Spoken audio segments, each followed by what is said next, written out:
remember who it was. Good morning. Hello. You're looking awful spiffy for a Saturday. Well, I tell you, you can't, Can't wear a tie. I come in here with my low boys on, Yeah. I forgot to tell him it was dress down day. Trying to impress somebody. Right. There you go. As soon as Dickie gets his coffee, we'll start.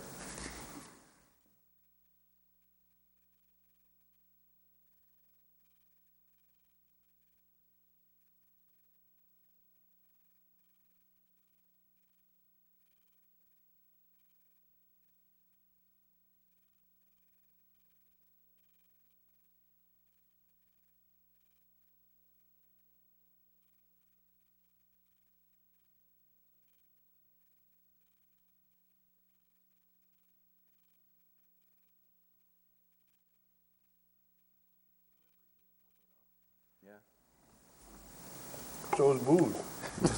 I'm just thrilled I got to drive my own car today. What do you have over there next to the coffee? Okay, good morning.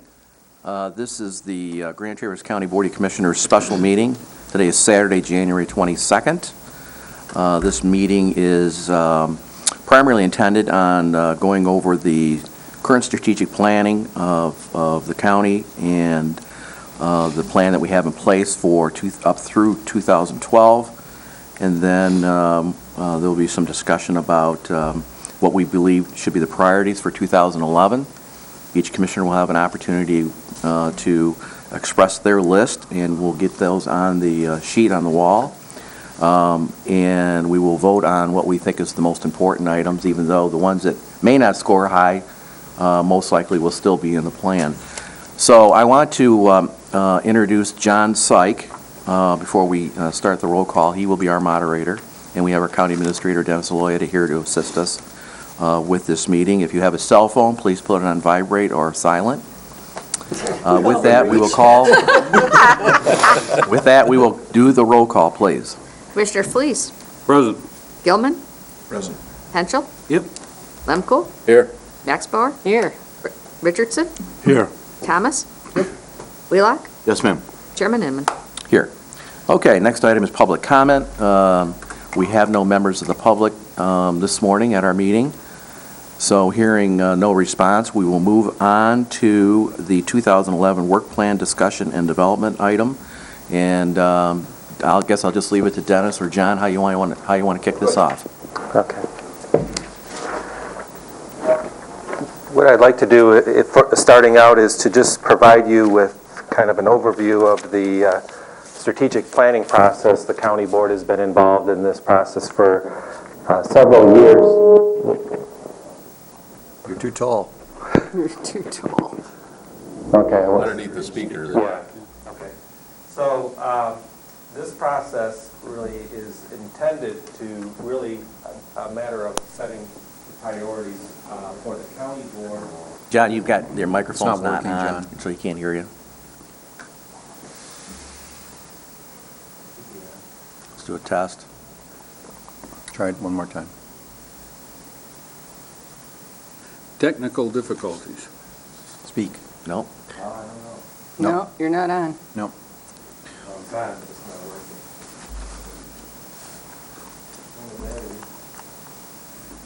Do we have one of the battery handhelds available? I'm not sure.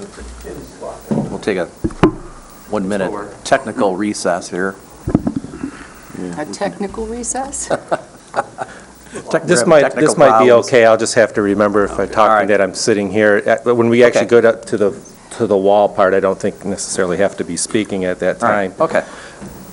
But really, this is a process that is a matter of setting the priorities for the county board, but it also is setting the priorities for the organization. So it's a guide for departments to utilize. You have your 2010 to 2012 strategic plan. I'm sure you've seen copies of this. We have actually provided some extra copies here. But this is primarily based on the 7 goals that are actually all abbreviated and listed on the wall there. But to talk about goal 1 talks about the environment. Goal 2 is about safety, public safety. 3 is about the economic health and well-being of the people of Grand Traverse County. 4 talks about collaboration by the county amongst other units of government. Goal 5 talks about risk-taking and innovation to increase efficiency and effectiveness and how services are provided to constituents. Goal 6 talks about ready and easy access to government services. And the last one is Goal 7, fiscal responsibility in its planning for today and the future. The last item up there on the wall, parking lot, I'll talk about when we actually get to that point, but that is not a goal that's listed there. That's another item. But what I'd like to do is just to kind of explain how what you're doing here today relates to this larger strategic plan. The strategic plan is something that we're not going to be working on today. It's going to help guide you. It's one document that has already been established. It has a 3-year time period, and so at this time we're not going to be amending this or addressing this, other than that we're going to be utilizing this as kind of a base or context to some of your decisions that you make today. What you're going to be working on primarily today is what we call your annual work plan. And you have a copy of it, and it's a simple one sheet on the agenda packet that you have. There's the very last sheet. It says Grand Traverse County Board of Commissioners 2010 Work Plan. And this is just what we tried to do here is to make it very, very simplified for you in terms of what you're trying. This is the one that was done for 2010. So last February, in this room, we had a meeting, just as we were doing today, that really identified specific objectives. I also have provided on your desk is a sheet that says what's the difference between a goal and objective. And the goals the 7 goals are broad. They're more generic. They're more of long-term, where you want to go. What we're going to be doing today in terms of a work plan is focusing on the very narrow, specific action. We're looking at items that are measurable, tangible, action strategies that you can achieve over the next several months. So when you're thinking in terms of this process, think today in terms of those things that you can really accomplish. Now, they may be part of a larger, there may be a part of a larger goal or a larger issue or project that may take several years. So this may be just one step in that process to achieve something that's much larger. But the more specific you can be, the more likelihood that you're going to achieve it, that with the assistance of the administration and all of the departments that can assist in that process, the more measurable, the more tangible, the more setting the terms in terms of the time frame are really helpful in actually being successful in this whole process. The work plan is something that is really just identifying those objectives and specific action steps. We've kind of, in the 2010, you'll notice that there's board priorities and there's county-wide priorities. And board priorities are really those that tend to have your involvement, your direct involvement, your ownership, where the county-wide priorities may be those issues, those objectives that really are important to the board but involve other agencies or entities. So that's how we've kind of broken out that when you went through that process last year. We're essentially taking the 2010 work plan and we're developing a 2011 work plan. You'll notice some of those objectives you've actually made some progress on and maybe have not finished them. For example, the health services building was identified as a possible on-site expansion as an objective in 2010. There's been progress made on that's considerable progress, but it's not completed yet. So some of these will carry forward in terms of what you may want to do for 2011. Now, in terms of priorities, I don't know where that's going to be up to you, and whether you carry it forward is completely up to you. This is your opportunity to really go through this process and identify which are going to be the top priorities and which ones are really going to rise to the top. Obviously, there's only so much that you can do, but it's not a time to restrict your ideas and thoughts.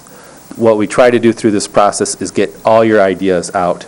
So don't feel that you have to just focus on a few items. If the more we get out into the, through this process, it's better dialogue and discussion amongst yourselves, because there may be some ideas, some thoughts that haven't been thought of that really need to be focused upon. And this is really essentially a brainstorming session. So it's a good opportunity to get ideas and thoughts out there. We'll narrow it down, though, as we go through. This is a minor point. You want to tip the nameplate over? Oh, Because you're sorry. being identified as Team Bod right now. I don't want to confuse the public any more than they already are. Sorry. Do you want to talk about the process of what's going to happen today, the actual Yeah, things up there? yeah, but before we do that, why don't we, Dennis, if you could just kind of talk about a little bit on the budgeting for outcomes and prioritization, because while I know that's a priority or an interest from the board at this time, it's something that's actually going to be a project that, or an effort that really influences this process. So while we may not be doing it today, there is an effort to at least look at this entire process, because this does relate to the budget process in terms of setting the goals and the priorities. But that budgeting for outcomes is going to be something that is the county is going to be pursuing as a work plan item for this year. Yeah, last year, the county board directed us to do RFQs to look at a process like budgeting for outcomes, and there's a lot of different processes out there, but it basically, I guess I'll summarize it to say, it's involving the public, measuring the department's programs, not the department as a whole, but individual programs that you provide, assessing how they meet your long-term goals and objectives, and then having the county board use all that information, especially the information they receive from the public, to determine what it is, to prioritize what it is that we're going to do in this county, depending on how much money we have. And then to establish that, and then once you do that, then you and this is very simplified, but once you do that, then you establish the money that you have to spend, and then the money is allocated across those priorities. So where it really intersects a lot, well, it obviously intersects a lot with what we're doing here, because what we can accomplish here is based on how much money we have to accomplish them. And that's a key thing. But also, it crosses here because as we've done strategic planning over the years, one of the things the county board has identified is that we need to seek more public input into developing our strategic plan. Well, budgeting for outcomes has its own public input component, and we kind of see that those two will mesh, and really you only need one public review of this issue to see what the public's priorities are, what services they want, so that you have that so you can determine what your priorities are as a county. So the budgeting for outcomes process is this. We received bids yesterday afternoon. We're going to be, I think, assessing them this next week, and then the following week we're going to be having interviews. We're going to select some to interview, and that's when we're going to ask you to come in and have a phone conference call with the candidates that we select so they get a better flavor for what it is that the county is looking for. We're going to do that with the management team as well. And then as a result of that, several of them will be asked to put formal proposals together, broken down into each of their components with costs associated with it, so we can bring it back to you and talk to you about it. So I think when we talked about this with the chairman, the key was that these two are going to kind of mesh at some point in time. I don't think it should slow you at all from setting your objectives for this year. But it's important to realize that that your strategic plan is probably going to go through a metamorphosis here at some point if you move forward with budgeting for outcomes and you really get a good determination of what the public wants. It may influence how you decide what your priorities are. And so that's important to just keep in mind, and I think it relates more to 2012 probably than it does 2011. Right. But it's important to see that we have these two things kind of going down parallel paths, and they will intersect. Is that what you were Is that what you were thinking? Any questions about that? What I'd like to do at this time is just kind of give you an overview of what we're going to go through today in terms of the steps. There's a memo that's included in your, along with your agenda, and this is going to be a pretty simple process. Some of you are familiar with it. Some of you, it's going to be something new, but it's relatively simple. I'd like to at least review the current strategic plan and work plan, not in a lot of detail, but just kind of, hopefully you've had opportunity to review some of that material. Dennis is going to review some of the department initiatives, and this is really why the strategic plan is something that you can base some of your thoughts and ideas on today. Also knowing what the different departments are doing for 2011, I think is going to be beneficial to you to at least understand what some initiatives are occurring through all the different departments. The next part is really going to be involving your input, and that's where we actually identify the objectives. And I've identified how you should be thinking of these objectives for 2011 is, can it be completed by the year end? Is there a budget for it? If not, can resources be identified?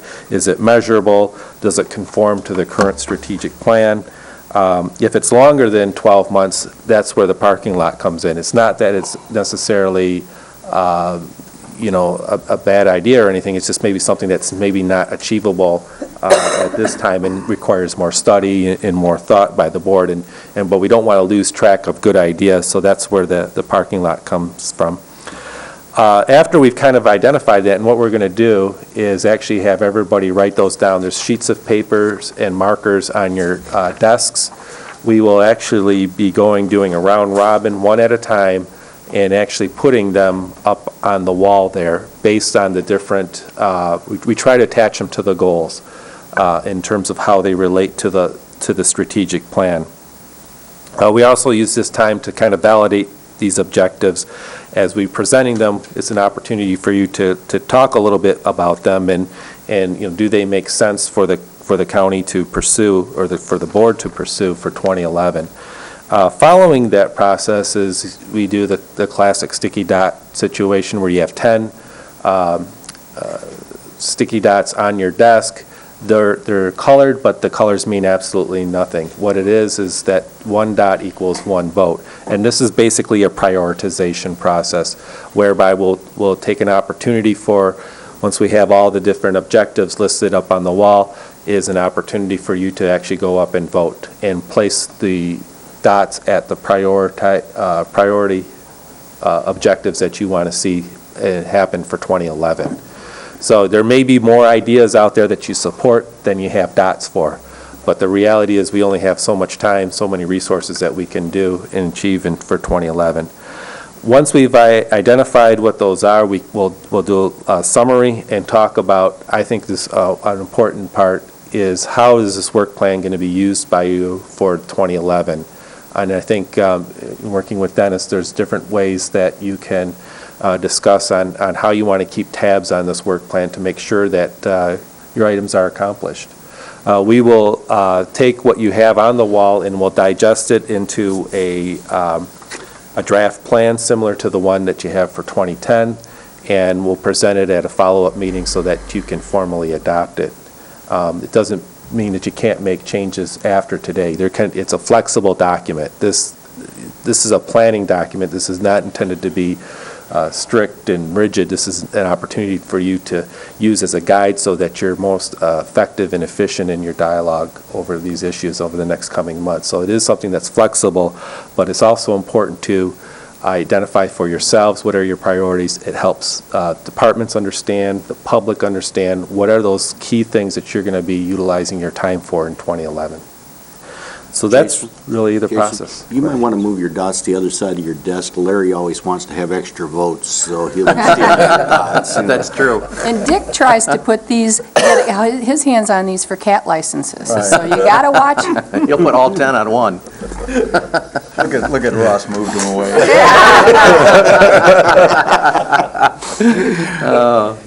Any other That's true. questions about that process? I'm not entirely clear on where these 7, 8 headings came from. These were, this was through a series of workshops that the county board did to determine what their main, these are the main kind of overriding areas that they feel are, this was 2 years ago, that they feel are the areas that the county needs to concentrate their efforts in, trying to improve these. These are the most important aspects of their job that they felt that they felt were important. So we could change these today? Absolutely. You could change them today. They're in place for 3 years, but you certainly could change them. Okay. That's your right to do. Well, actually, they've been in place longer than 2 years, because. Well, they've gone, yeah, Because, some of you them. know, we evolved them a little bit 2 years ago when That's we right. did the 2010, 2012 plan, but. But if there's an issue of wanting to revise the strategic plan, really today's focus is primarily on this year's work plan, and we may want to schedule another session to revise these overall goals. Yeah, and I think what you'll find is that when you come up with different objectives this year, You'll be able to fit them in. you'll be the able to fit category. them. These are pretty broad, they're intended to be that way, but they also are really kind of responding to what the board has over the years seen as its priorities in terms of where the direction that it wants to go. But in fairness, as the board changes, the strategic plan, Yes. the planning goals may change as well, and they should Yep. be reviewed regularly. So we start our list? Is that what you want to do? Well, no, at this, what I'd like, You want me to go over the initiatives next? yeah, I guess we kind of really talked about the strategic plan, and you've had an opportunity to at least see some of the 2010 work plan, but I guess at this time, maybe it'd be helpful for Dennis to review the 2011 initiatives that departments are pursuing for this year. I won't take a lot of time on this. The thing that I think is important for commissioners to know, or to differentiate, is what we're doing today is setting your department work plan for the year. And I just gave you this list. It's not a comprehensive list. I put it on your desk today, but I think you already saw it. This is just a list of some of some of the things that the other departments have as their major initiatives for this year. So in Central Dispatch, for example, we're working on that PSIC grant to consolidate and to make our services and our equipment look a lot like Leelanau County's. We're going to be a PSAP, a backup system for them, and they're going to be a backup system for us. After this, the only thing that's left to upgrade our system is to upgrade the equipment for our system. And the good news of that is 5, 6, 7 years ago, I always lose track of time, we were talking about millions of dollars to upgrade the system. Well, the people said no, the board said no, we moved to a different process, and we're to the point now where all our system is upgraded over these last several years with savings we've had, with the exception of the basic equipment. And the basic equipment, instead of costing millions of dollars, is going to be hundreds of thousands of dollars. So we think this is really doable, and we'll have an upgraded system. More importantly, we'll have a system that is compatible with Leelanau counties. And that is part of a grant that we received to seriously look at the idea of combining the dispatches into one dispatch for the two counties. And we think there could be a significant savings in that, but that's, of course, down the road. You told us to look at the security system for the governmental center, and that study's in, and in the next couple of weeks, you're going to be getting the report on security system and things that we think need to be changed on that. So that's another one we're working on. The health department building expansion, that's kind of, right now, it's moving forward with the design for the reuse of the health department, but based on some comments we've heard from commissioners, we want to have a discussion with you about other options for that, and we're going to bring that back to you here in the near future. We're looking at a couple of options in that regard. Unfortunately, we started moving ahead with design, but we think that if there's a financial savings to the community to do it a different way, it's incumbent upon us to look at it. So we're kind of doing some background on that now, but our intention in any event is to try to bring to you some kind of a decision so that you can make a decision on whether it makes sense to expand the health department or not. Just going down the list, this is the year we have to do the transition to bring the senior center under the Commission on Aging.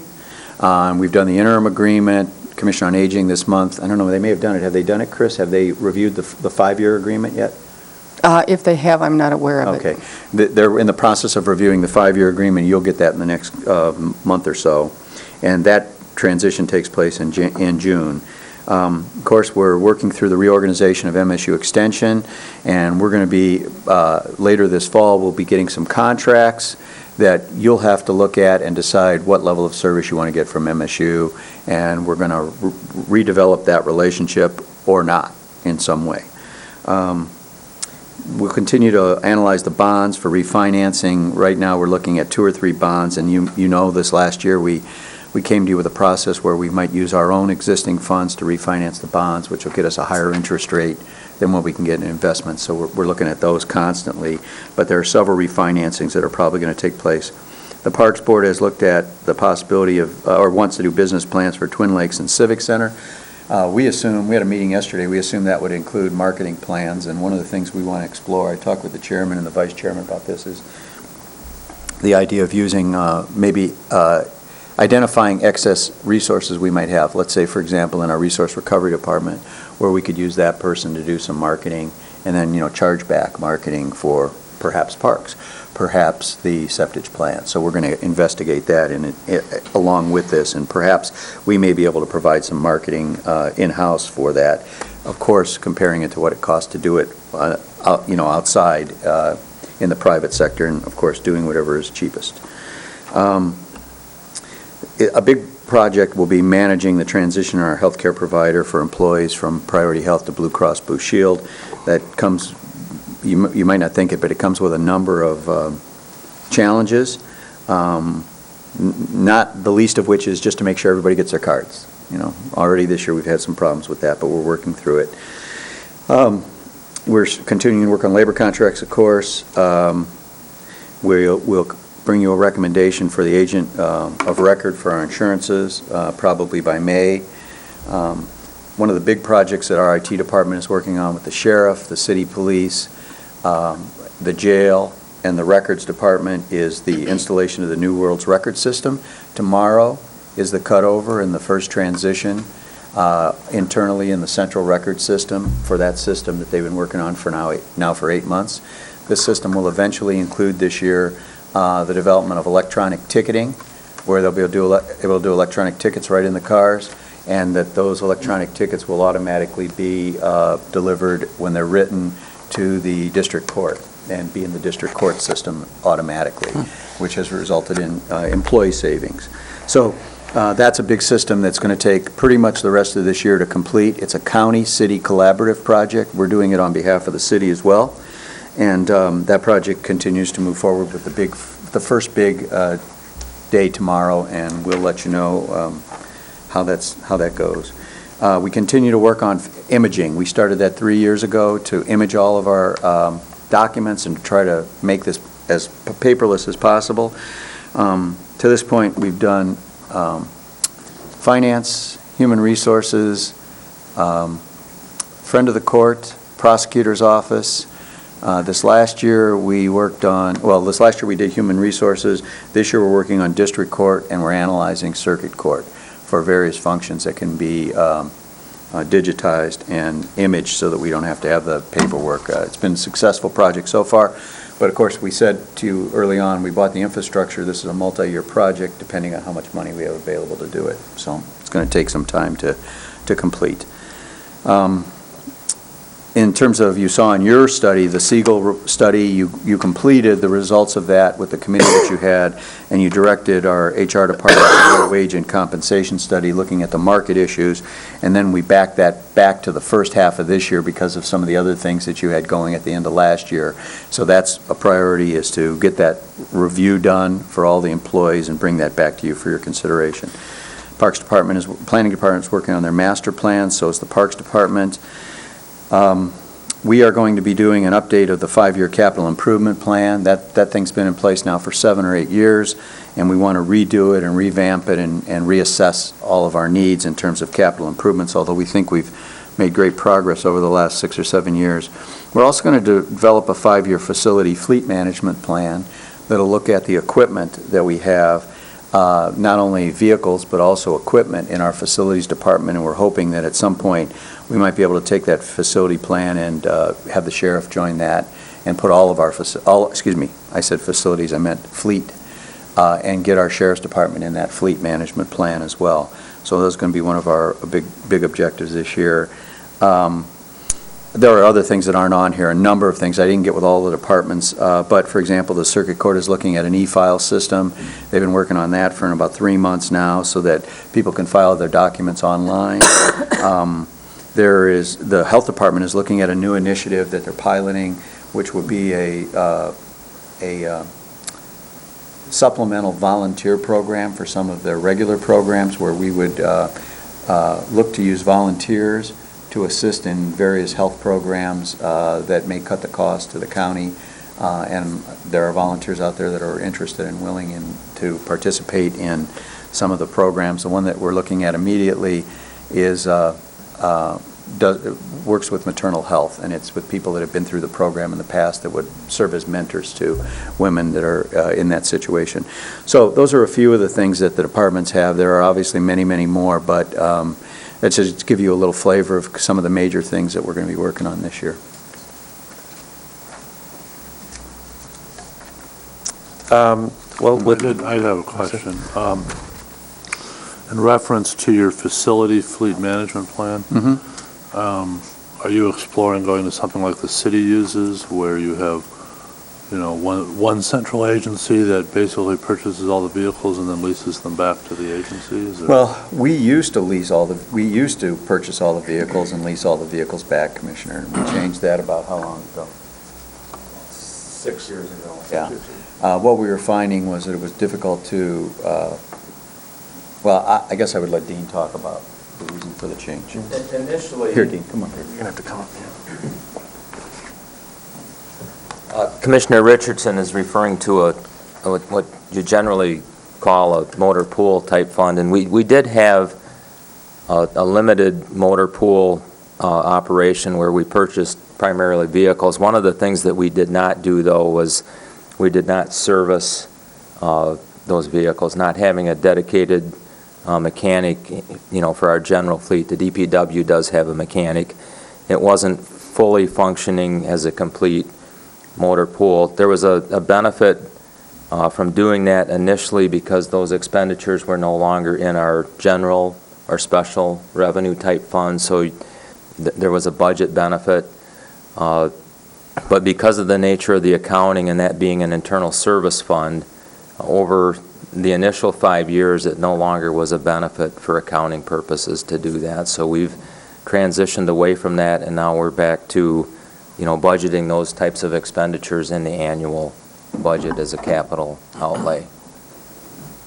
Okay, have you ever done any studies vis-a-vis what it costs us to, maintain vehicles as opposed to the way the city does it, with their own shop, maintenance shop? Not anything of any depth. I don't know if we had asked the city at one point in time. I'm not sure if they would service our vehicles, but I think they were concerned with, we have approximately 180 vehicles in total. We must have a lot more vehicles than the city does, don't we? And that was the main concern, Commissioner, that it would simply overtax their system. Yeah. Just let me add to that. Over the years, we have researched that. We've also looked at having a mechanic from the road commission work on our vehicles. We've talked with the city. We've also talked with the city about the possibility of jointly purchasing fuel, and we've had little success in that. But when I say we're going to look at a fleet management system, we're going to look at putting together, first we're going to analyze the useful life of the vehicles that we have. And in the past, you see requests every year from facilities for new vehicles. Well, we have vehicles that are they're from the 1970s that we're still using. And so we need to do something first to identify for you the useful life of these. Excuse me. But at the same time, then I think we want to look at other options, review all those options again like we did 10, 15 years ago and say, is there a better way to do this? I think we kind of feel on the surface that it's better to identify the actual vehicle to the department and identify it with the use that's there to make sure we're getting and then only buying absolutely what we need to buy. And I think sometimes in a big fleet system, you kind of lose track of that actual need and you're not assessing the need on a regular basis. So I'm a little reluctant to go to something like a pool simply because I'm not convinced that it saved money. And we kind of lost track of that. But I think it's worth looking at again. So we're going to look at all aspects of that. Dennis, a prime example of that is when we made the move for the construction code office from the Ford Tauruses to the Colorado pickups. They just became a much more useful vehicle for those departments. We weren't paying record bills on them and all of the other kinds of things when these guys are getting them stuck on job sites, so. Yeah, and for example, yes, you're right. But again, those need to be reevaluated. See, and what we do, while we're big in terms of the sheriff's department, there's probably, I think, 88 vehicles, last I checked, 88, it's probably more than that, higher than that, Dean says now.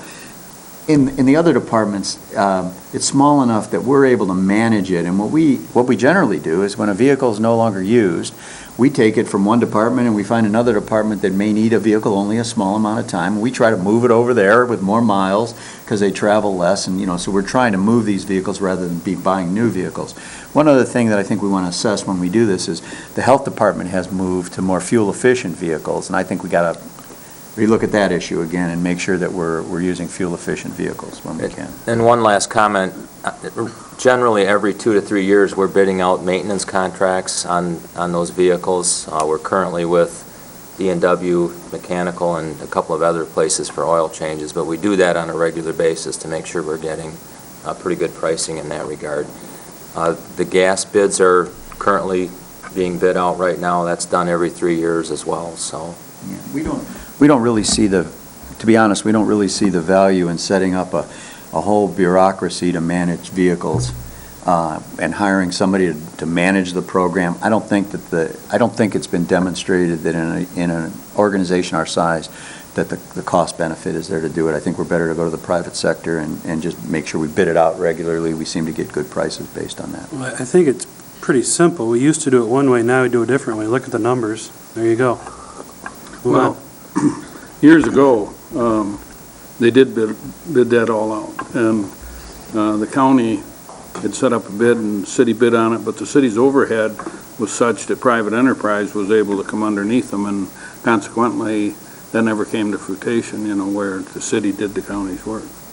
And just to add to Commissioner Fleece's comments, that was one of the problems that the departments had with our motor pool, because we had to factor in an appreciation value so we could buy vehicles 5 or 6 years after the initial purchase, and to factor in, we actually had built in a maintenance rate. There was numerous complaints about that inflated lease value back to the department versus the outright purchase. Commissioner Maxbauer, you have a question? Yes. How are we looking at whether or not indeed we should have a particular vehicle for A department or B department or C department versus having an employee or requesting an employee drive their own vehicle and just receiving mileage? Because I know that Commission on Aging, needless to say, they all use their own vehicles. How are we reviewing that on an annual or biannual or every other year basis? Well, for example, in the building code department and in the health department, 2 years ago, we did an analysis of the number of miles that were traveled by the employees, looking at the vehicles. They have to still record their vehicle miles, and we know where they're using their vehicles. And we compared that to what the cost is of mileage, to drive their own vehicles. And it was cost effective to do this. It's a little complicated in building codes because of a negotiated contractual arrangement which allows them to take their vehicles home for the building code enforcement officers. But we do that regularly. We look at what the cost would be if we just paid mileage and what the cost would be. For every department, we look at that regularly, Dennis? No, not for every department, no.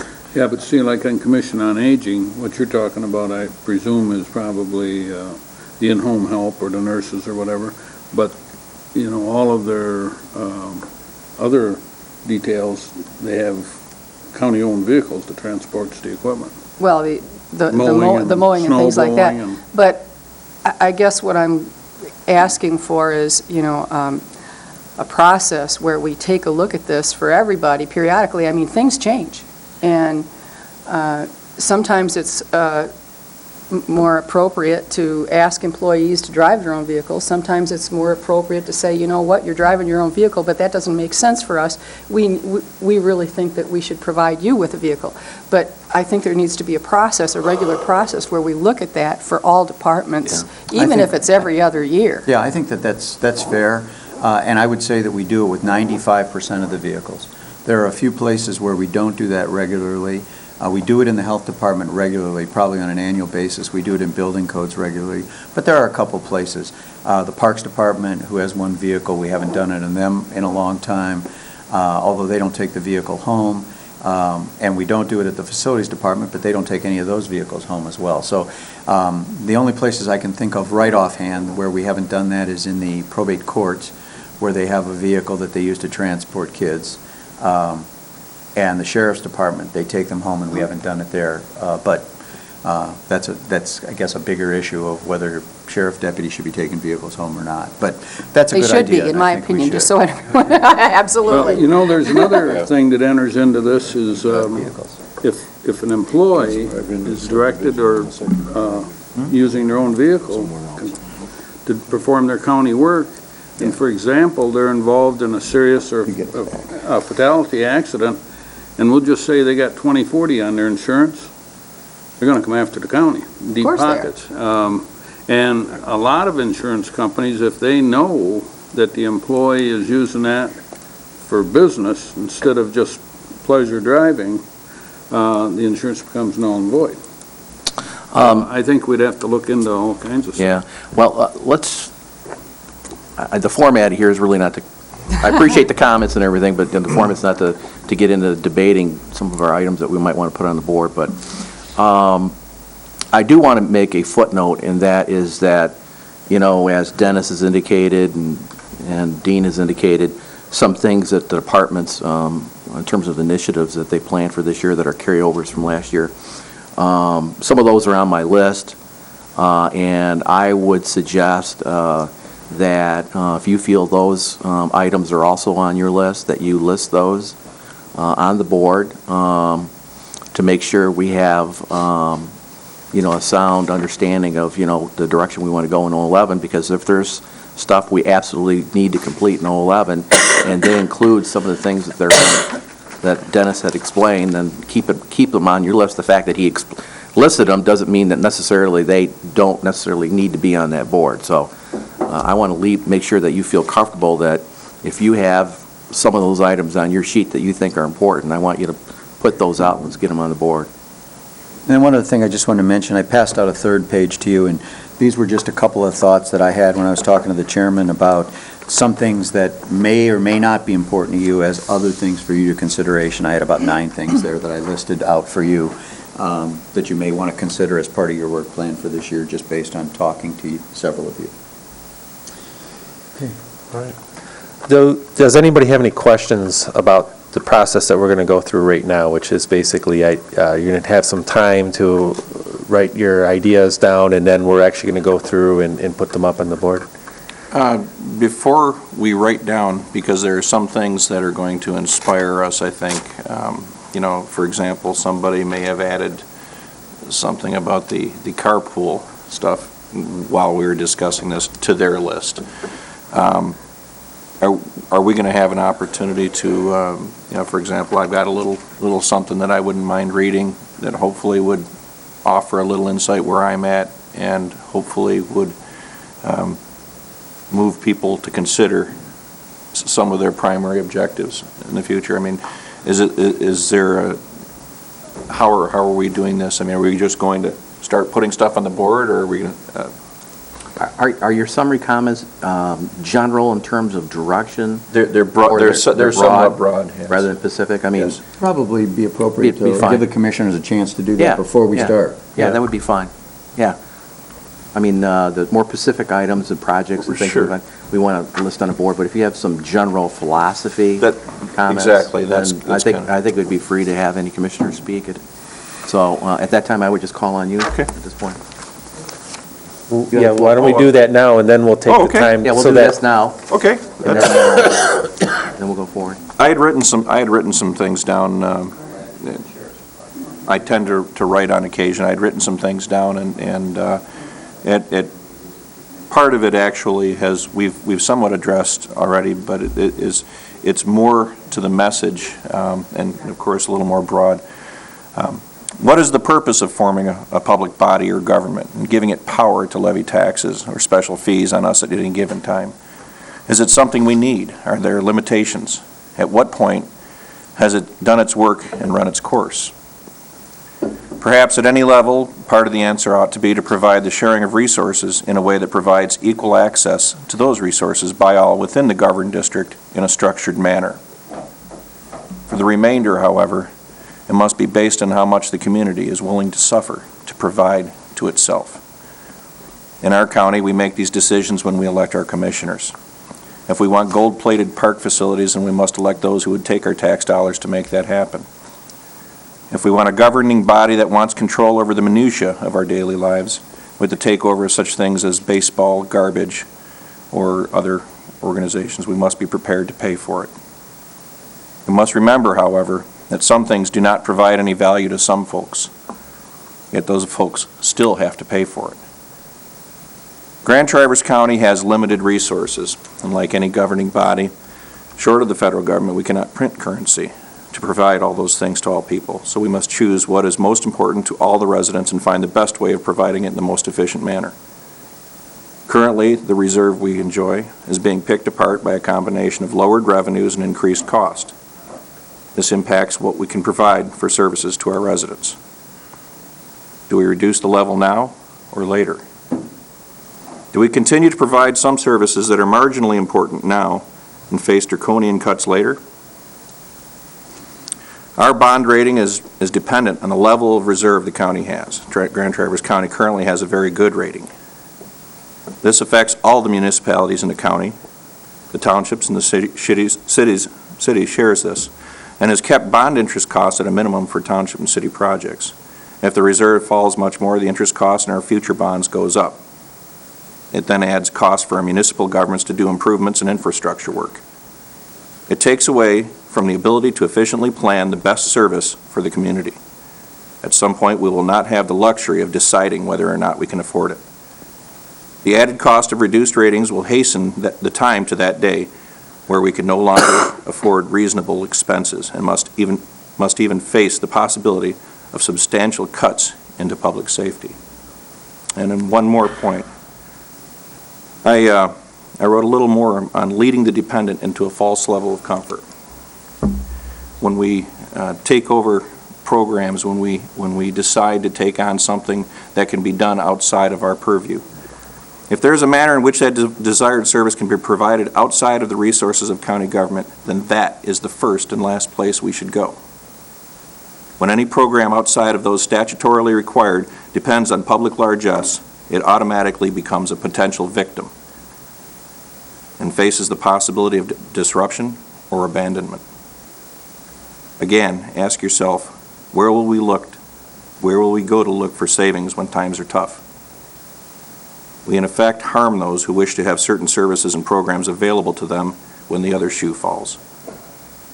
Our mission ought to be providing a barrier-free environment for the organization of business, charity, and community collaboration, to provide access to county resources fairly and consistently with little or no added burden to the taxpayers. Thank you.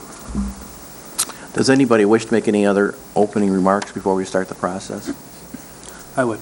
Yes, Commissioner Henschel. I agree with Commissioner Gilman. In my view, tax dollars are dollars that were forcibly taken from people that had no choice.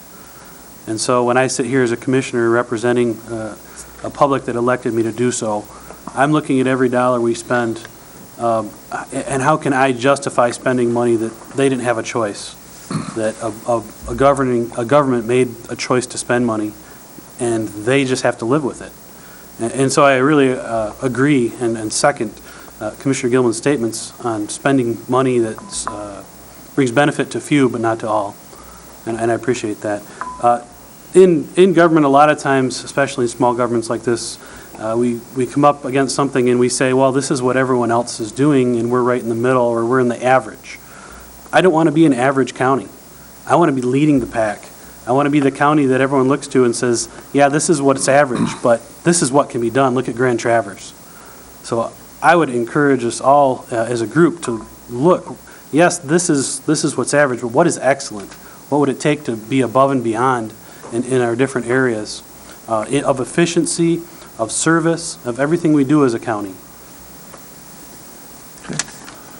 Anyway, Commissioner Richardson. I wasn't going to comment on this, but when I hear that, we are, quote, forcibly taking people's resources, I have to respond. This is a citizen-based government. That's our whole system here. If there are taxes, it's because the citizens have decided to tax themselves to support certain programs. I know there are certain individuals who don't think they should pay any taxes for any service at all, but I don't believe that is actually what our charge is here. We are all citizens. We are all given a charge by the citizenry to do certain things. And to say that, government is somehow separate and independent from the body politic, I think is a real misconception. I have some remarks if everyone's ready. We have been very fortunate over the period of the last 20 years. We've been one of the counties in the state of Michigan that has recognized not only a tourist attraction, but growth. People come up here on vacation, and first thing runs their mind is, I'd like to live here. This is a beautiful area, natural beauty.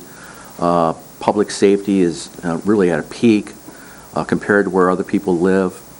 We've done some very fortunate things over the past, I'd say, at least several years. We've gotten to the point where we have a joint law enforcement center with the city that we moved over to Woodmere. We've renovated the historic courthouse next to the governmental center. We've renovated the jail.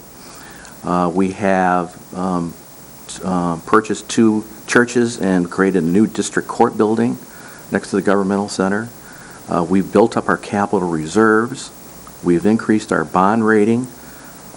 We have done all that without raising taxes, without going to the public. And to me, that demonstrates that, kind of in line with Commissioner Richardson has said, I think we've done a superior job as a Board of Commissioners over a long period of time in repositioning this county so it could be a model throughout the state.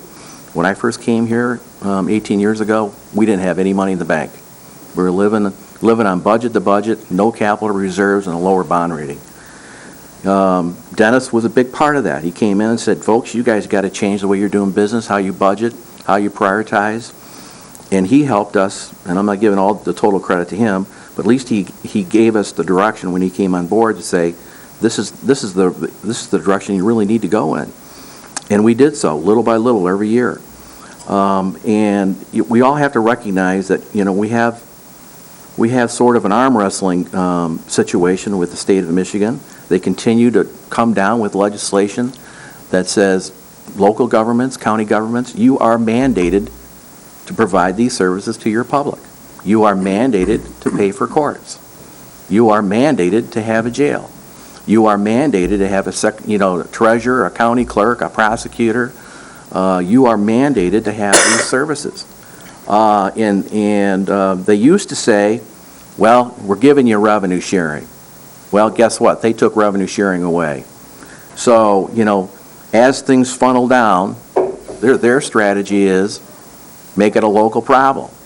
And that's what we're going to end up having over 2011 and 2012 as the state of Michigan reinvents itself under the Snyder administration. If that occurs, is we've got to be prepared for whatever effect that will have on us. Now, one of the items that Governor Snyder indicated in his State of the Union or State of the State address is his focus on sharing services within governmental units to lower the costs and share administrative expenses and spread those dollars as best we can to lower the cost to the taxpayer.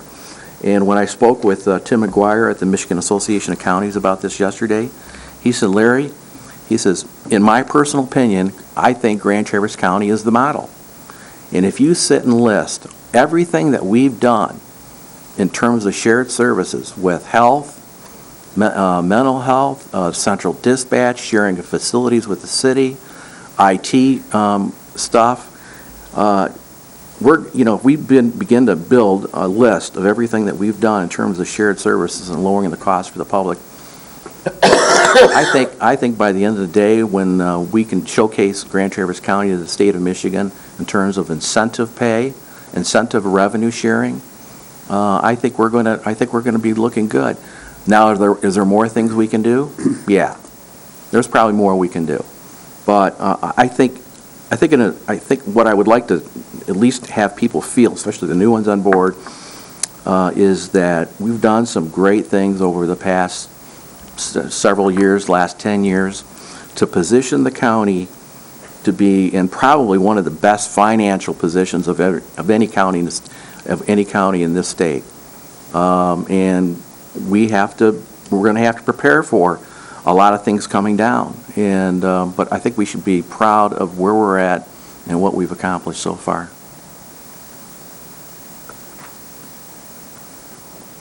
Any other comments? Commissioner Max Bauer. Well, I'm not going to comment on where we've been more as I'm going to comment on where I want to go. First of all, I want to thank Governor Snyder for listening to me on being a reinventor of government and budgeting for outcomes, because that's what he's doing. I'm just going to read from the cover of The Price of Government, which is budgeting for outcomes. And I don't know any of you that will disagree with any of these goals. It is a common sense approach to squeezing more value out of every tax dollar, and we can get more value out of tax dollars. Building budgets from the ground up based on results, making public organizations accountable for results, using competition to boost innovation and save money, and putting government's customers in the driver's seats. And that's what budgeting for outcomes is. And I just want to encourage this board to move forward with this. Consultants come in, they teach us how to do this. We can be leaders, not only in the state of Michigan, but we can be leaders in the nation. And we truly can make a difference for our taxpayers and our citizens and give more value for their tax dollars by using this approach. And I know that many of the consultants offer this service with a money-back guarantee, and I just don't see how it gets any better than that. Thank you. Okay. Any other comments from commissioners before we start? Commissioner Fleece. This morning, I happened to look at the MAX newsletter for this week, and I noticed on there a mandate in a form of a Senate bill that was just introduced this past week, and what they've indicated in that Senate bill is public employees' salaries across the state would be reduced 5%. And then they went on further with health care. The public employees would pay 20% of their health care. And I thought, well, I can understand that. And they're talking to all public employees, not state. Right. They talked about how it usurps the county's authority. But then kind of the last sentence was, because we're in these dire times, the last sentence was, when times get good again, the state can mandate what the raises will be with no fiscal responsibility on their part. So it's just one other item that they, at least it's in a Senate bill and they're looking at it, but so I think we have to watch what's going on in Lansing. Okay. Any other comments before we start the process? Okay. John, you want to just indicate we've got some paper on our desk, I guess, and we'll... Yep, and I have more paper in case you need. I got a whole ream of paper. But what we're going to do right now is it's just a matter of, I'd say, taking about 10, 15 minutes and just writing down and take one sheet for each thought. Again, try to be measurable in your thoughts. Try to think of what's something that can be accomplished. If you're thinking of a long-term goal, like if you're maybe, replacing the jail or something like that, well, that might be your thought, but what can we do this year? And once about 10, 15 minutes is up, we're going to go around and take each one and place it on the wall. John? I wanted to discuss what was on the wall. Is this a good time to do that? Sure. Okay. I've just been sitting here looking at these, and health, well-being of our people and the economic well-being of our people, I don't see how those go together.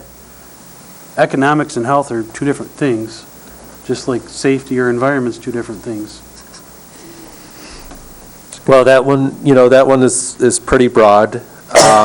And that's goal number 3, where it says a community that focuses on the health and economic well-being of its entire people. Yeah. That's one that does, can get into, obviously health services and so forth, but it could also be, economic development type of activities, job creation. Totally two different Well, sections. Commissioner, they're two different things, but one relies on the other. The number of people that we have in our health programs, for example, or in our court system, kind of directly are impacted by their ability to have jobs, to work. We have so many people that don't have jobs now, so I think what we were getting at there, and it is broad, you're absolutely right. The reason they're combined is because it was under the theory that many of the people that rely on our systems because they don't have the economic opportunity to, or they haven't discovered the economic opportunity to have jobs so they can get the kind of care they need with a regular doctor and things like that. That's, I think, the thinking that went into it at the time. So, in other words, it really isn't health, it's just economic, because otherwise, if they're poor, I mean, what this is we're under that, you're talking about, what, our health department? Well, no, I don't think it is, because, for example, I think in the discussions we've had over the years, some of the commissioners have talked about the fact that manufacturing is important, but we don't necessarily want steel mills, that are going to be, that's related to environment, but it's also related to health. So, it was a number of things that we talked about in that regard. They could certainly be separated. It's just a category. I mean, it's either or and. I mean, it's just a way to divvy up the stuff so we can figure out, where it goes. I mean, to put an item under there, it doesn't have to address both things. It could address one thing or the other. No, they're going to. It's just a way to, Yeah, I'll do that. I guess the question is ultimately, why isn't it health and safety as much as health and economic well-being? I mean, if we're going broad. I think you're overthinking it. Yeah, it could be. There's nothing specific to that. Yeah. And you know what we could do, if the board feels that's important, when we get done with putting those up, there's no reason that when it's all done, we can't separate out the health ones from the economic well-being ones, and you could look at the two as separate categories. I think and the reason I'm making us think about this is I think it belittles the role of government in our economy. The more we tax certain things, the less people will do of those things. And the more we tax small businesses, the less small businesses we have. And that's just why it's important to me, because I believe government should be enabling small business. I got a friend that just opened a restaurant. Health department, our county health department charges $600 to do a walkthrough and say, yep, you're up to code. It seemed enormous to them. It was a big hurdle to them. And that's the kind of thing I feel as a local government we should be recognizing. If somebody wants to build, what's the cost to build in our county versus another county? I think these are important things, and that's why I brought it up. And it's personally, I think those are good ideas and discussion when we get to that strategic plan, because that's where really come those goals. I think what we're doing right now is going to be focused strictly on kind of that work plan item. So and really these are just kind of associating it to the strategic plan, but those kind of broader issues I think are really going to be good when we get to the strategic plan. So don't let your... It seems, Rob, that your restaurant guy who has to pay for his health inspection, that goes right into your wheelhouse on not having specific things paid for by the people at large. So the alternative to having him pay for basically user-paid service is to say that the government has no role in ensuring that restaurants are healthy at all. There should be no health I inspections. didn't say you shouldn't pay. Well, who should pay for it then? But 1 hour of a person's time for $600. Do the Well, math. I own a restaurant myself, and I don't like, we didn't used to pay for health inspections 30 years ago, and now we're paying a whole lot more than $600, actually. But the point is that that seems to me exactly what you're wanting, which is a user-paid service. If you own a restaurant, you have to pay for the health inspection. It's just the way it works.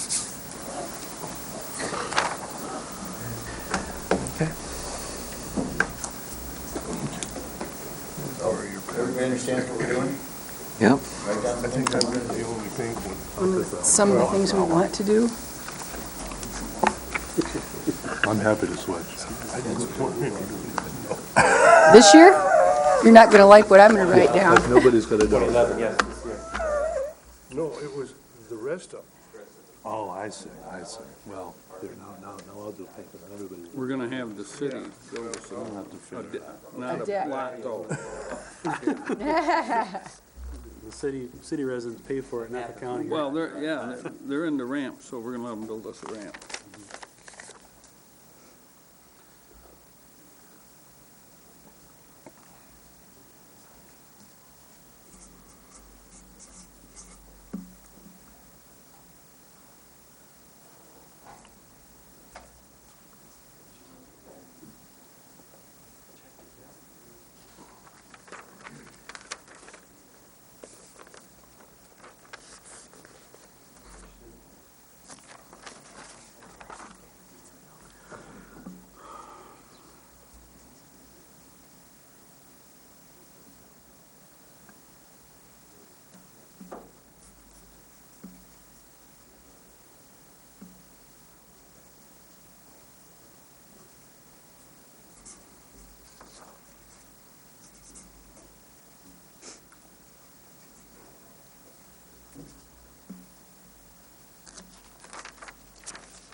I've been here too long.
See where the desks work?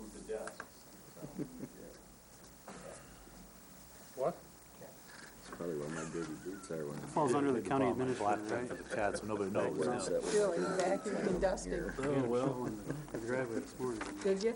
Except I rarely That's wear my good. work boots here. Hey, New revenue source. that's right. What about hamsters? Dad, You know, that- pile on. Except we have the monitors and all the presentations are electronic. John, you got any more paper? Oh, yeah. Here, I got a couple, because I'm not going to use all these. I got a whole pile of. Anybody need paper? In my move towards paperless, I cut all of mine in half. That's what I did. Me and Sonny. You can't write that I small. couldn't do that because I had to have a lot of room for dots on the cat license. Okay.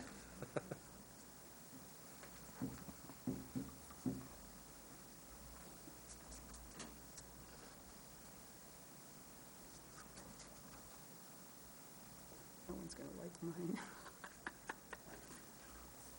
You didn't come here to be liked. That's true. Told a bunch of Girl Scouts when I went to speak with them, I said, if you like being popular, running for office is not recommended.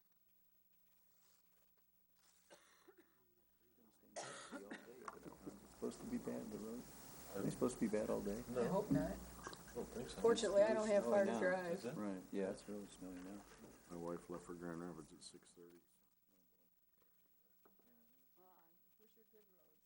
Board meeting down there this morning, so.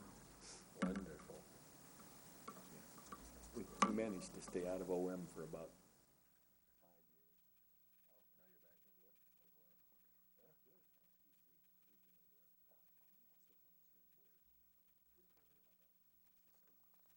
5 years. Oh, now you're back into it? Oh, boy. Yeah, good. And the deputy. That's quite a project. Big project. I'm just happy to be driving a car. I had to talk my husband into letting me drive myself this morning. I can do it, I can do it, it's only a Somebody's unhappy mile. to be vertical. Yeah, well, yeah. It's better be seen than to be viewed.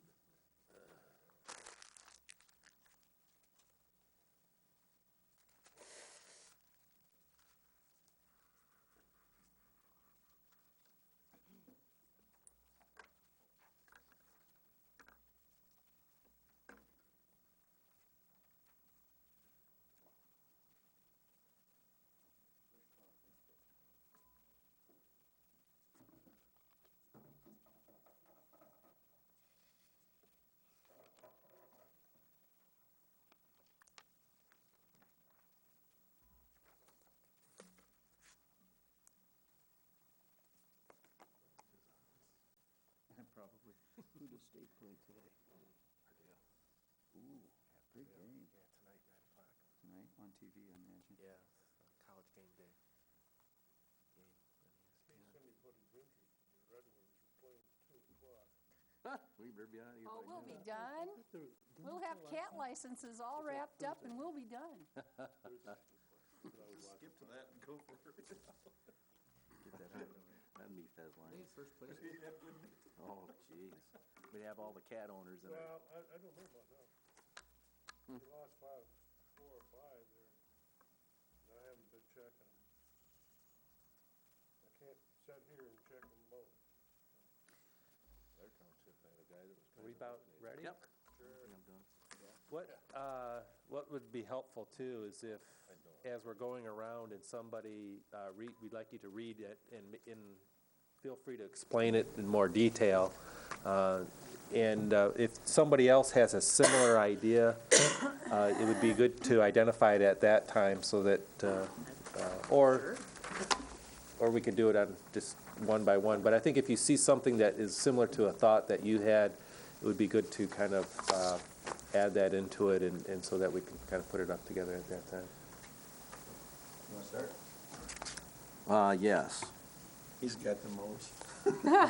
do. But I didn't put them in my best priority here. Hang on. All right, this one. Prepare a report on what we're doing with shared services. I'll just give this to you. prepare a report on what we're currently doing with shared services with Grand Traverse County to help prepare our report to the state with regard to the Snyder Administration Initiative. Best practices Yeah. and revenue sharing. Yes. We might as well get ahead of that curve and get that start going. Yeah, that could actually be on a couple, but I think we'll do it under collaboration. And I think it's important to know that some of these may fit under more than one. So I think when we go back and we take these and, for instance, that one could also fall under fiscal responsibility and also under efficiency and effectiveness of services. And remember, if anybody has something similar, chime in so we know that you got it. Jason? Budgeting process to encourage money left over. Okay. Number 7, Fiscal? fiscal responsibility. Dick? Cat licenses? Keep saving that for the end. I'm waiting.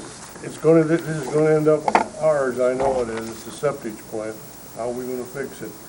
And all I'm hearing from everywhere is point the finger, and blame, and we've gotta come up with some answers. And you mean And we're gonna have- financially fix it? Oh, yeah, and we're gonna end up with that,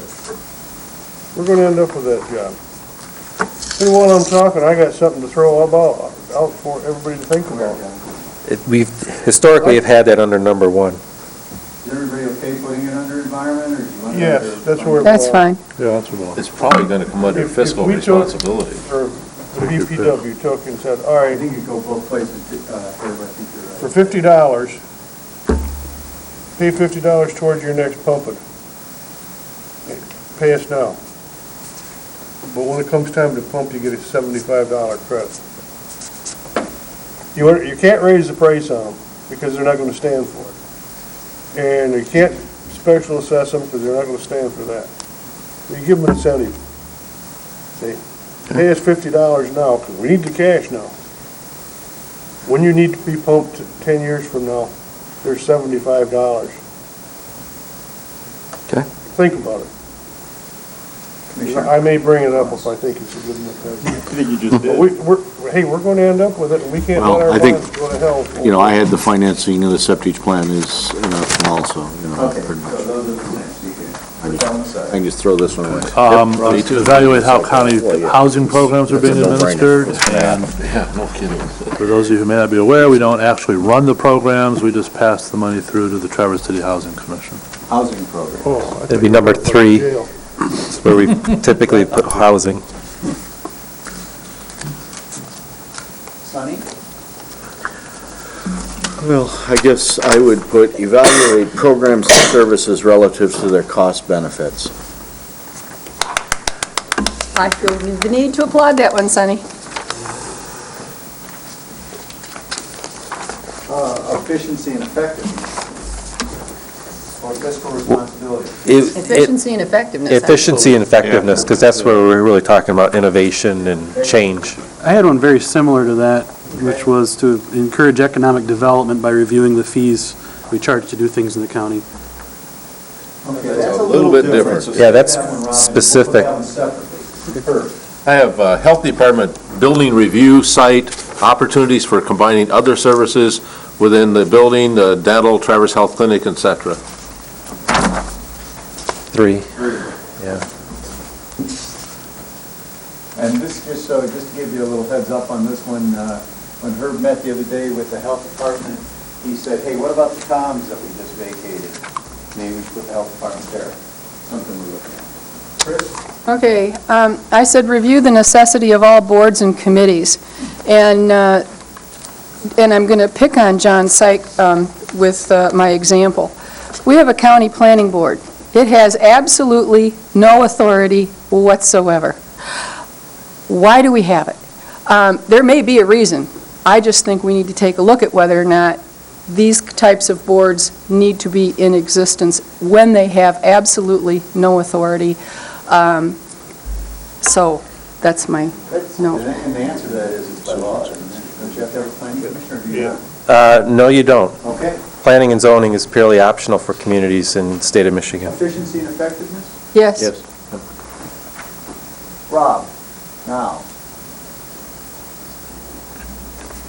are we doing them all at once or just One time. one round? Okay. Take steps to protect landowner rights around the dams that are scheduled for removal. Where do you want to start? Environment? Yeah, I think it'd fall under environment out of the existing All of the ones, but dams. it might also fall under another one, which might be citizens' rights. Okay. Larry? I'd like to see us come up with a marketing plan that would better utilize the county's assets, that would help cover the cost for the citizens of the county, i.e. user fees which capture tourists in our areas year-round. I think we have some great assets and resources, and I think with the right visions, we could come up with some money-making ideas through marketing, which would enhance our general Fund? fund. Well, I guess the response to that was we spent a lot of time trying to move forward with the hotel motel tax so as that we could recover, the state law does not permit us to do it. We We're gotta gonna qualify. keep moving that. And we need to keep moving it, but the state law has to change along with the fact we have no support from the hotel motel I don't community. No, I'm not talking about taxes. I'm talking about, like, Maple Bay, having a facility that when people came to Michigan, or maybe would come to Michigan, or would come to northern Michigan, to utilize Maple Bay because of what we've done there to make that attractive. Or Twin Lakes, where if we did Any one of them. marketing, it could be cost neutral or maybe even make money. Yeah. And in regards to your thing about hotel motel tax, now, the law just passed, the local hotel motel industry can raise it to 5% now from 2%. They can, but they don't have to give any of it to us. Wait your turn. That's No, Not exactly a tax, is it? This is user paid. So he's Parks- saying user pays, Parks, trails, trails. parks, et cetera. He wants to put that up with, Fiscal? he wants to put that with the fees What did he captured just by do? tourists.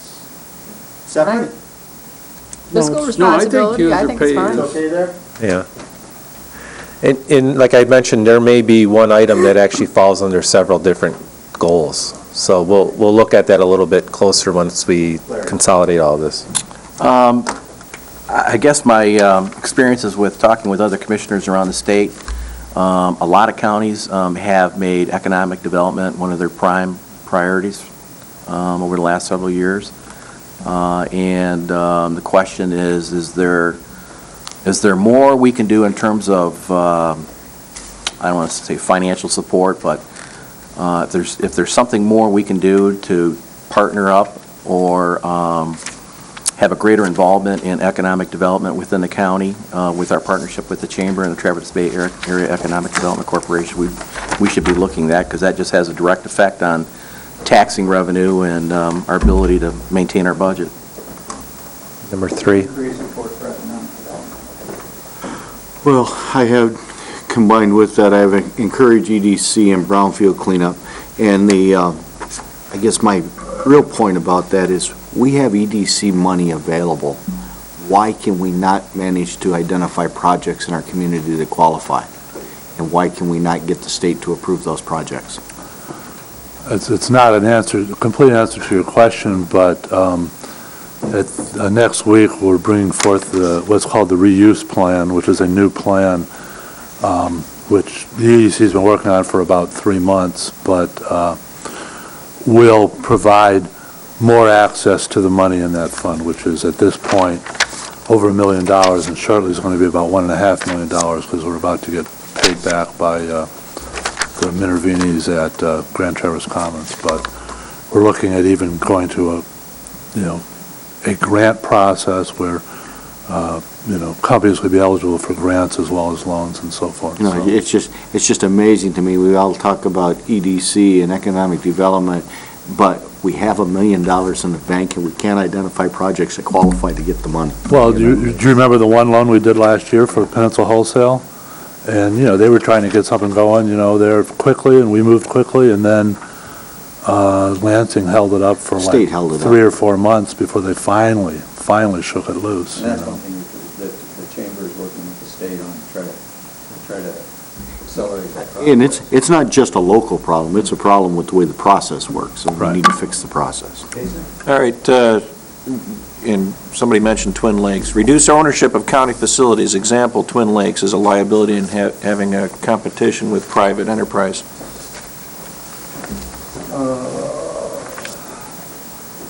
Yeah. Probably, I mean, even though that the example is, Yeah, I'd be okay. Seems like economic well-being. I'll give you an example of another one. We have 140 acres over in Whitewater Township that was purchased 15 or 20 years ago For a landfill. landfill that we passed resolution saying we won't use it for a landfill. It's still in our plan. We actually had a talk yesterday about 160 acres. 160 acres. It's a liability.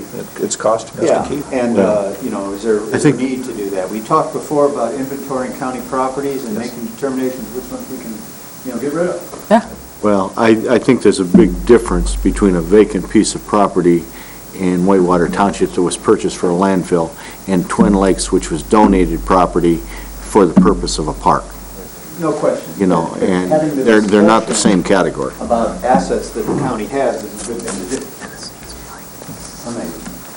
Go ahead, Dave. This is not as important as it was, but it's something we shouldn't forget about. Eventually, we're gonna need a new jail. Parking lot. And, no, this would be in safety.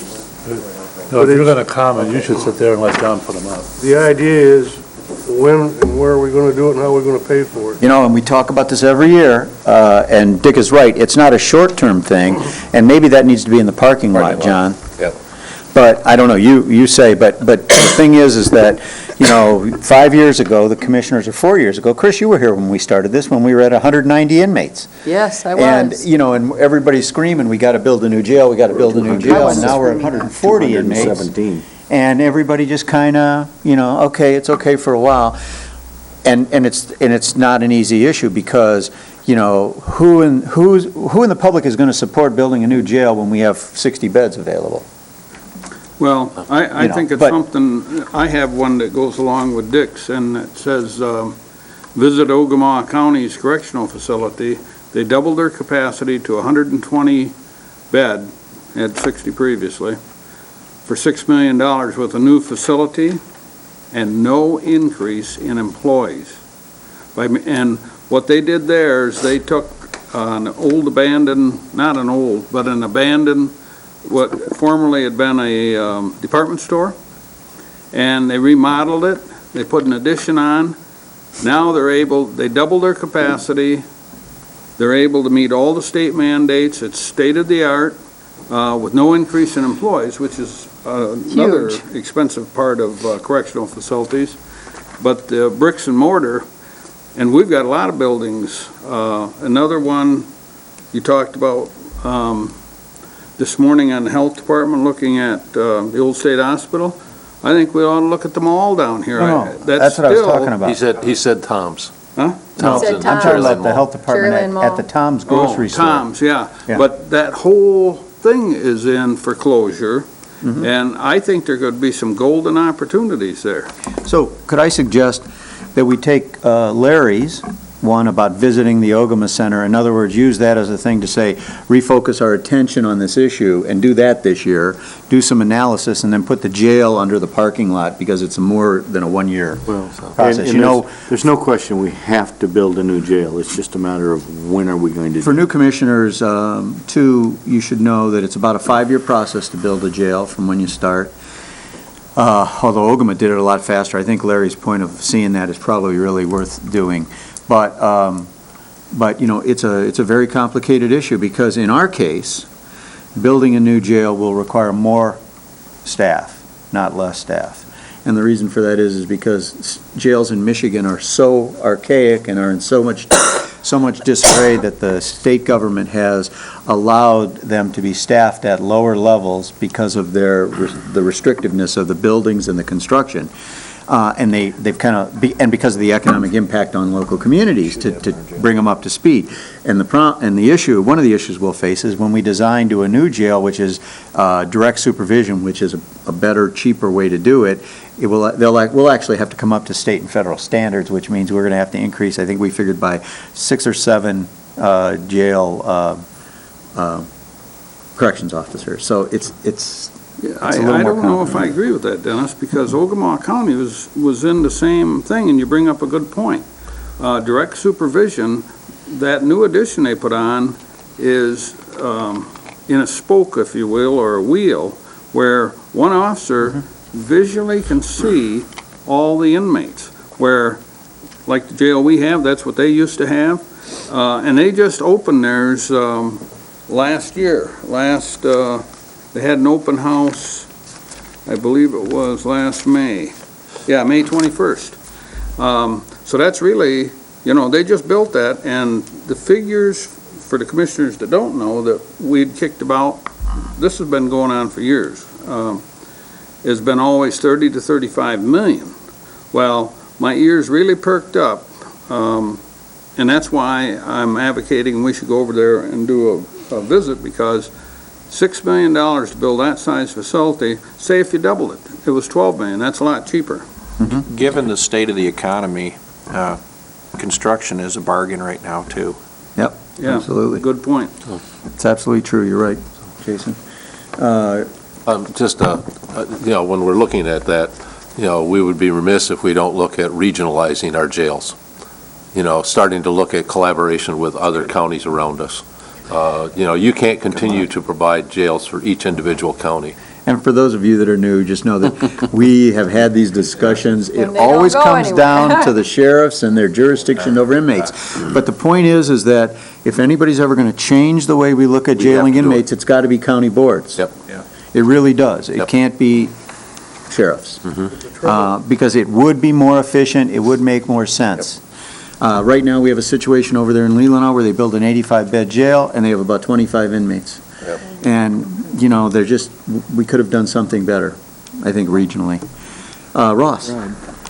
Yes, Dick, excuse me, Ross. Go ahead, Dick. Just before we leave that, when you start talking about collaboration between jails, one of the problems you have is transferring patients back and forth. That puts your labor price up.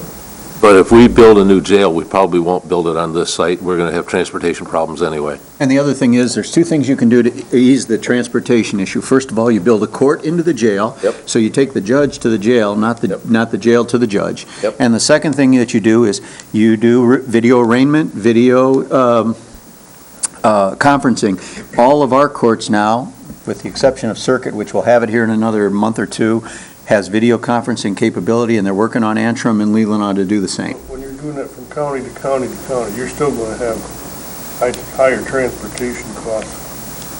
I think you're right, you'll have some, Dick, but I think they can be ameliorated. Minimized. All right, Ross, I'm sorry.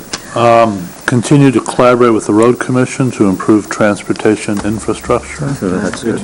Dick has that one too? Yep. Okay. Well, my question is, what can we do to help? And I think that's a good discussion to have. I think that should be, we may want to Well, I mean, even, they're so limited. Their funds Right. decrease every year, basically. and we've had some discussions about providing them personnel services, accounting services, but I think it's a much bigger issue than that. So I think you're right, and that is something that we could put a committee together to work on. Sonny? I have to continue to upgrade the 911 infrastructure. Public safety, John? Okay. We've gotten very lucky with the grants that we We've received. been very lucky, We and we're almost there. have some towers that are. So I have finished dams removal, but providing access for pond owners. Okay, put that with, and it's pretty clear from discussing this with several of you, we need to have a dam discussion. I mean, a discussion of the dams. Yeah. We really do need to have that, and we need to have that, relatively soon. And moving forward with the dams, I have to, so. Okay, good. Yeah, I do too. Okay. Chris? Buy services competitively. Everything needs to be on the table, and I mean, we need to look at everything. Fiscal responsibility. Rob? I have okay. privatized cleaning services for all buildings, so it's probably the Okay, same. put that with there, yep. Right in there.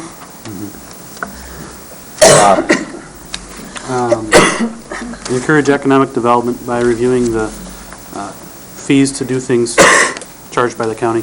Okay. And health and economic, you okay with economic well-being with that? It's economic. Yeah. User fee Are you okay with putting it under fiscal? Or you want to tie it to the, you want to tie it to the development issue? You want to tie it to the development issue, right? The Yeah. access to So development. basically review the fee structure. Put it under economic well-being, I think, John, because, we've had this discussion before. Chamber has talked about all the different regulations from township to city, all the barriers to development, especially by small business. Larry? Work on a restructuring plan for the Resource Recovery Department, removing it from the DPW. Everybody keeps hitting my stuff. It's all right, that means you have good ideas. So efficiency and effectiveness, is that where that goes? No? You're the planner, just yell it out. Solid waste kind of an environment when I look back at the strategic plan, but. I think you're right. Okay. Yes. Like I said, it's something that can go into multiple goals. Well, maybe this is probably separate, but, so I'll just. Okay, I've got restructure the resource recovery. too, okay, so there's it's- another one. And reorganize public So works. again, folks, let's not worry so much about the 7 titles at the top. Look at the individual things and put your dots If there. that's a Go ahead. restructure of resource and recovery, then this could probably go under it. All right. Which is essentially, it's like a subset, you have them utilized in a different way, so I guess Yeah. it would go under restructure. Absolutely. I have 'Cause we're gonna ha- reorganized public works built, the whole process, the whole. Whole DPW. Okay, DPW. that's a different one, but it's the same. It's the same basic thing. So should we go ahead and put it up there? Restructure or reorganize Right. Board of Public Works? Yeah. Right, that's what I had. Yeah. And Larry had I that have too. the same one here, too. It just says think it provide looks like- leadership to the DPWs. Okay. It looks like we all had, I'll you all just had I'll just that. put mine down under here. Larry, go ahead. For those of you that are new, you may not be aware that there was a lot of inner fighting, disagreements about the structure of the public library system in terms of how it's funded and the sharing formulas and the representation on the boards and the breakouts of the various libraries and what's a satellite and what's a township library and how those funds and those agreements were put in place in terms of helping funding. And we spent quite a bit of time hearing them out. They thought we were going to be the moderator, and we just asked them to go back to the table and figured it all out. During that process, it came out that we have quite a different system than most library systems in the state of Michigan in terms of the structure and how it's financed. And all I'm saying is, they're going to be back. There's going to be another fight. We're going to get drawn in. So my comment is to review the public library structure and the internal fighting on shared funding. All right, well, I'm going to ask the question. Is But we got to that, understand that, with that, we have to understand that our role is, because we appoint board members to the library board along with the city, we have to also review that agreement, and is that what we want to continue to do? And is that, if we're appointing board members and the public sees that we're the they're going to come back and say, you're the elected accountable board to make changes if necessary. okay, so I think, correct me if I'm wrong, some of you may know better than me. I recall that the agreement to establish the library board is between the county and the city. Does Right. that sound right? Right. So it's the city and the county who make the appointments to the library board? Correct. So, remember, you're talking about what you're going to do in this coming year. So are you saying you want to meet with the city to review the contractual arrangement that establishes the library board, or what exactly are you getting at? And how the whole structure works within the county. And even So is there a better structure? I'd like to have us take a look at appointing a county board member to the library board. That's the I answer. mean, right now, we have a liaison that We have a we liaison, no, started. let's just put them right there on the Well, board. That goes right back now, to the changing county the agreement. appoints 4 and the city appoints 3, Right. which was based, I believe, On back when the population. agreement was done on population. And the assets that were being contributed. Yeah, and with the new census and stuff, I think we need to reevaluate that agreement, and I think Chris's idea, Right. which I hadn't thought of, my thought was we ought to appoint 5 and the city 2, but perhaps a county commissioner ought to sit on that board. All right, Because well, it's a big ticket item. And another thing, the library in Interlochen per capita does more business than this one down here on Woodmere. all right, well, They are busier for their side.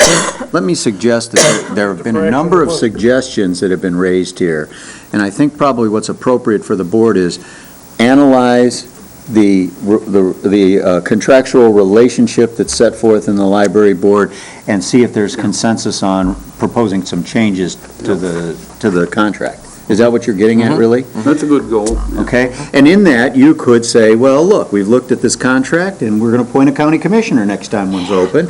You could look at it, and you could say, you know, we don't believe this is a fair organization, although it's important to remember, Commissioner, it wasn't just based on population, it was based on the assets that were being delivered, and the city delivered all the library assets. So it was a negotiated agreement. But there may be other things in there, and then the next step might be to sit down with the city commission and say, we need to update this, modernize this agreement somehow, but, and of course, the library board. So how's that sound, John? Can we do that? Kind of, did you already put it up? I put it under collaboration, but again, it could go So, under. but we're going to analyze and look at the contractual relationship, just make clear on that. Mr. Chairman, I Here. have to take Oh, you my got it. leave now. Yes, okay. Thank you for coming. You want us to, you want any Do you have any commissioner more to take your 10 to list? dots? Is there anybody you want to have them? Yeah, Yeah, don't. gonna sell those? I have a bidder. Okay, Jason. Elected road commission. Now it's long-term. Ah, yay. It's not actually that Yes. long-term. I had elected road commissioners by district legislation that's being All right, same Is it thing. being is it being It is, yeah. Was it Cram that opposed that No, last year? no, I we thought I got read through somewhere that. Where's We it got through go? that. Where do you guys want to put it? Cram did end up supporting it? Yeah. Access. So it just didn't get done? There's just nothing under Yeah, access, let's access. stick it there. It's access. Here's some place where the Dick. public Got gets transferred over control the of house something. 2 weeks Do you have one? before the end of the year. They couldn't have. I have, what about eliminating the road commission, and then you all Bye, have, Larry. you're all representing everybody, all of us as county commissioners, take over the road commission, and we do have access if you God. eliminate the road No, commission. Right. last but Well, you're not last on that bus. Put it up. Hey, Last one I got. Don't ask me about anymore. I think anything's open to debate. Financial That's well-being. exactly right. Where does that go? I think it's safety, isn't Cat licenses? Yeah, it's gotta be safe. Probably fiscal responsibility, it's a revenue Oh, source. save the birds. Fiscal responsibility. That's Depends the size of the cat. Parking lot, it'll be the same. It depends on the size of the cat. All right, Ross. You have to appreciate it, don't you? Explore methods to increase support for early childhood education. Oh, Health. Good one. Sonny, Expand partnerships for affordable housing. that goes, does that not go with the other one that Ross brought up about looking at the Housing housing? Commission? Yeah, it'd be health and economic well-being. Yeah, you think they could go together, Sonny? Yeah, it's all gonna come part, Yeah. you know. I guess the number one point is we've now created this housing task force. Yeah. We've been able to lock down $180,000 of housing and urban development money. We've had recent meetings with the MISTA to grant us additional funds to provide affordable housing. We're gonna need to move forward with that project. I have two more that go right along with that. Explore ways to change how county housing programs can be run and Yep. develop criteria on how to utilize housing trust fund money. So it's There you pretty go. much all the same thing. Great. You could just put it underneath Sonny's there. And, you know, that really kind of goes along with last year's, kind of, for the first time, us even focusing on housing. We have not focused on housing, you know, but now we really haven't spent much time with it. Now we're going to Talked about be it for a long focusing time, on it. Herb? Oh, no, wait. this Yes, was Herb. part of the work plan for last year, and I still like to think we need to work on it, is combining parks for city, county, and townships. Okay. Have a nice day on that. Collaboration? Collaboration. John? Have a nice day. I think it's closer than you think it is. I'm with Herb. Chris? This is really actually something that's part of the budgeting for outcomes process, but I wrote it down anyway. Look at combining departments as well as dividing departments. Just because we've always done it that way isn't a reason to continue. Efficiency and effectiveness? Yep. Rob? Paperless, Efficiency. There you go. Efficiency. I'd like to look at reducing paperless is a term. All right. It's kind of a blanket word, but really Say I means have reducing. continued Reducing moving forward use with of paperless paper. also. Look, Sonny agreed with you, too. Yep. And Whoa, us as Sonny, commissioners- that's a Whoa. huge Kinda- leap for you. You know, it's a big stretch, but I've come a long That's way. a huge leap. You know, when That's my part, I brought my fax machine back. when we Yeah. think about the fact that our average packets are probably 100 pages, so there's 9 of us, that's 1,000 pages a week that are printed just for us, for our meetings. That's because we're special. And I think we print something like 22 packets. When we got a 50-page presentation from Jason on the parks for the baseball Oh, program, God. that was overkill. That was ridiculous. That was way overkill. And we got to get departments to start And thinking that was about printed it. like Stop 3 it. times because it Yeah, That's absolutely right. And you know what in I color, really no like, less. Herb? I know it. You know what I really like? If they give us one of those, they show it up there, and then they sit there and explain it too. They just wasted my time 3 times. Yep. Yeah, they did. Yep. We got rid of that. Yeah, well, remember, when we put it up on the screen, we're putting it up on the screen so For that the people public. at home can see it, okay? Yeah. I don't mind that. I Okay. just don't need to have them sit there and go through it. Okay. I learned how to read back in the 40s. All right, Larry. I've heard some mixed comments regarding how we do the administrator's evaluation from, should he be just graded on the work plan that we give him, or are there external things that, if we have an opinion on him, we just, there's a downgrade for, whatever personal reasons we have.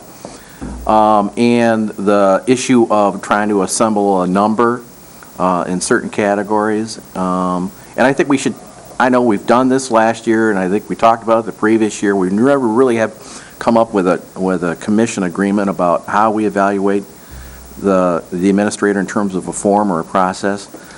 And there are some new innovative private sector ways to evaluate managers and administrators, and those are more by professional development models. That is basically, it's a narrative of everything you think they do well in, and it's a narrative of some areas that you'd like to see maybe some change of style or a change in process or, a different way of handling communication, those kinds of things. So, I just throw it up in the air again because we did the evaluation for the administrator. The previous board was kind of, well, I did it and I don't know how much value it had. So I don't know if we can spend a little bit of time and have Jen help us out, maybe trying to put something together that might be more meaningful for Dennis and more meaningful for the board. Jen's glad to help you with that.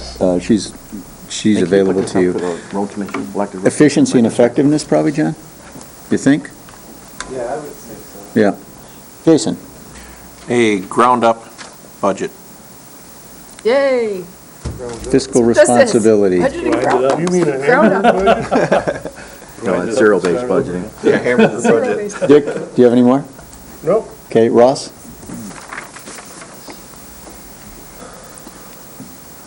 Define roles for the county to aid in Grand Vision implementation.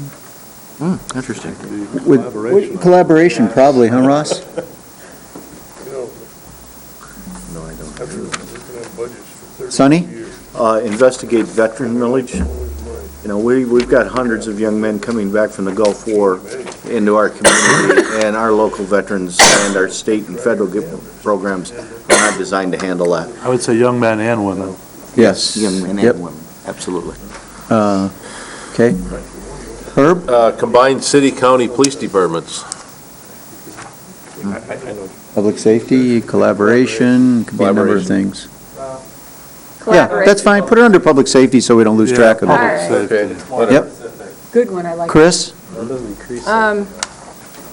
Budgeting for outcomes, here I come. 5x5 budget. A 5-year budget will bring surprises into Clearview. I have developed a 2-year budget. I like that one. I'd take 2. Oh, that's the Snyder vision right now. Snyder's doing a 2-year budget. John, you want to put this one kind of adjacent to it with the idea of a multi-year budget? Rob? Pass. Larry? Evaluation of the MERS defined benefit payment and amortization schedule. That's what I got. That's good. Fiscal responsibility, where do you think? Yeah, fiscal responsibility. Yes, sir. I did have a question. Since he brought it up, and it's not really germane to this, but Dean, do you think you could provide, at some point, just a chart showing where our unfunded liability has been going over the last 5 or 6 years? Absolutely.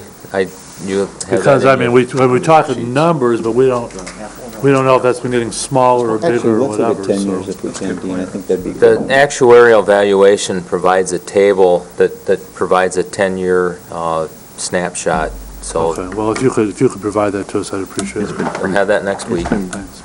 It's went down a little bit and level, and we remain flat. Ross, is it you? What? No. Or is Jason, did I skip? I'm sorry. I don't know, Go ahead. okay. Consolidate parks with facilities.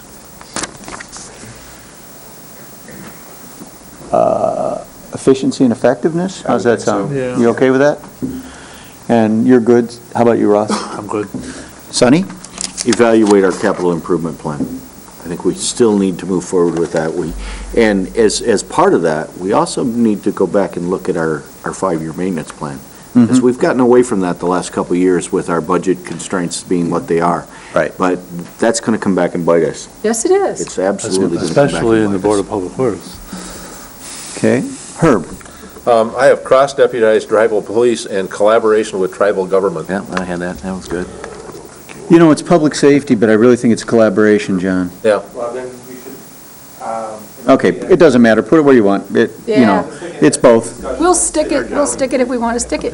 That's right. We have our dots. Well, we've been discussing That's right. what we Mine decide, faces. but, you know, it's been, instead of saying this is under one goal, we'll say that we're going to goal 2 and 4. Yep. Chris? I'm done. Rob's done? I don't think Larry's done yet. Larry?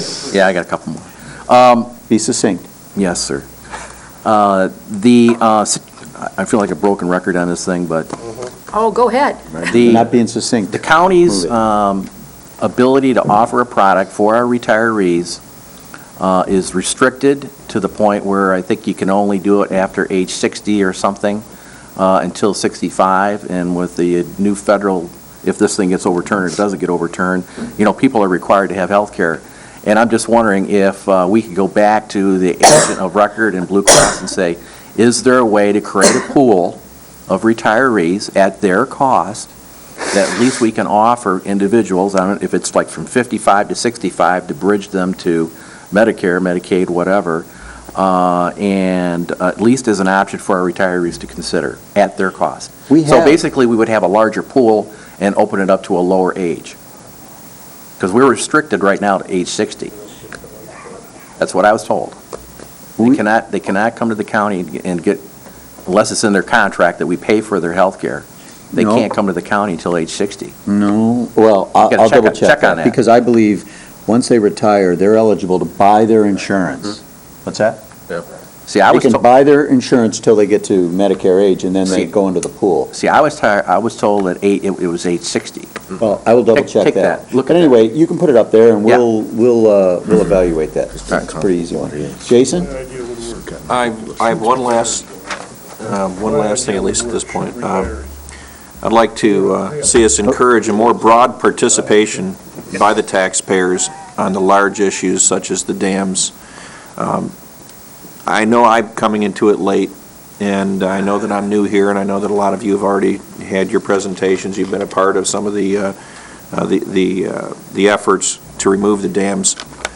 But I get the sense from the community that it's been an exclusionary process, not by design of allowing them to see what's going on, but in the way that some things are discouraged.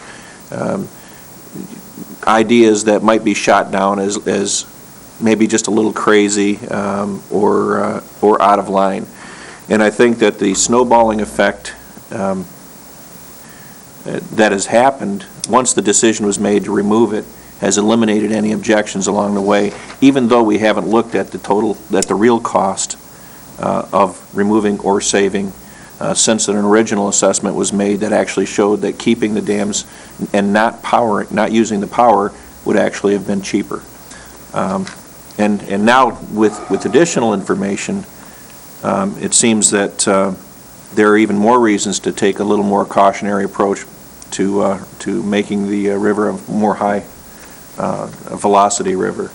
But anyhow, encourage more broad participation Access, by the John? community. Access, yes. Okay, Dick's good. Ross, do you have any more? No, I'm good. I had one last one. As we look at the MSU reconstructing, I think it's important that we maintain 4-H programs for our youth in our community.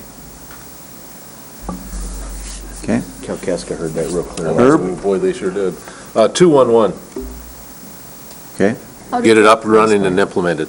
Does everybody know what 211 is? Eliminated it, Well, I know they did. but then they You know, brought it back Rob? for 1 Did they? year. Jason, you know what 211 is? Yeah, back for 1 year. Refresh me, please. I Herb, know they are. would you refresh everyone on what 211 is? 211 is a human services call center that's out of Muskegon that we're in the process of. The database is almost completed, and so anybody that wants to access human services needs can call a 3-digit number, 211, and it's through third level here locally, and they're the ones that are populating the database.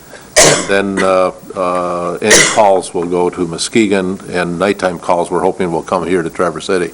So So it's a place to find, you can call one place and find human services And solutions. third level is the one that actually would be, And the county has a $20,000. we put $20,000 into into it. implementing it, and then we also have additional money already implemented because Consumers Power put in $300,000 for the whole state of Michigan.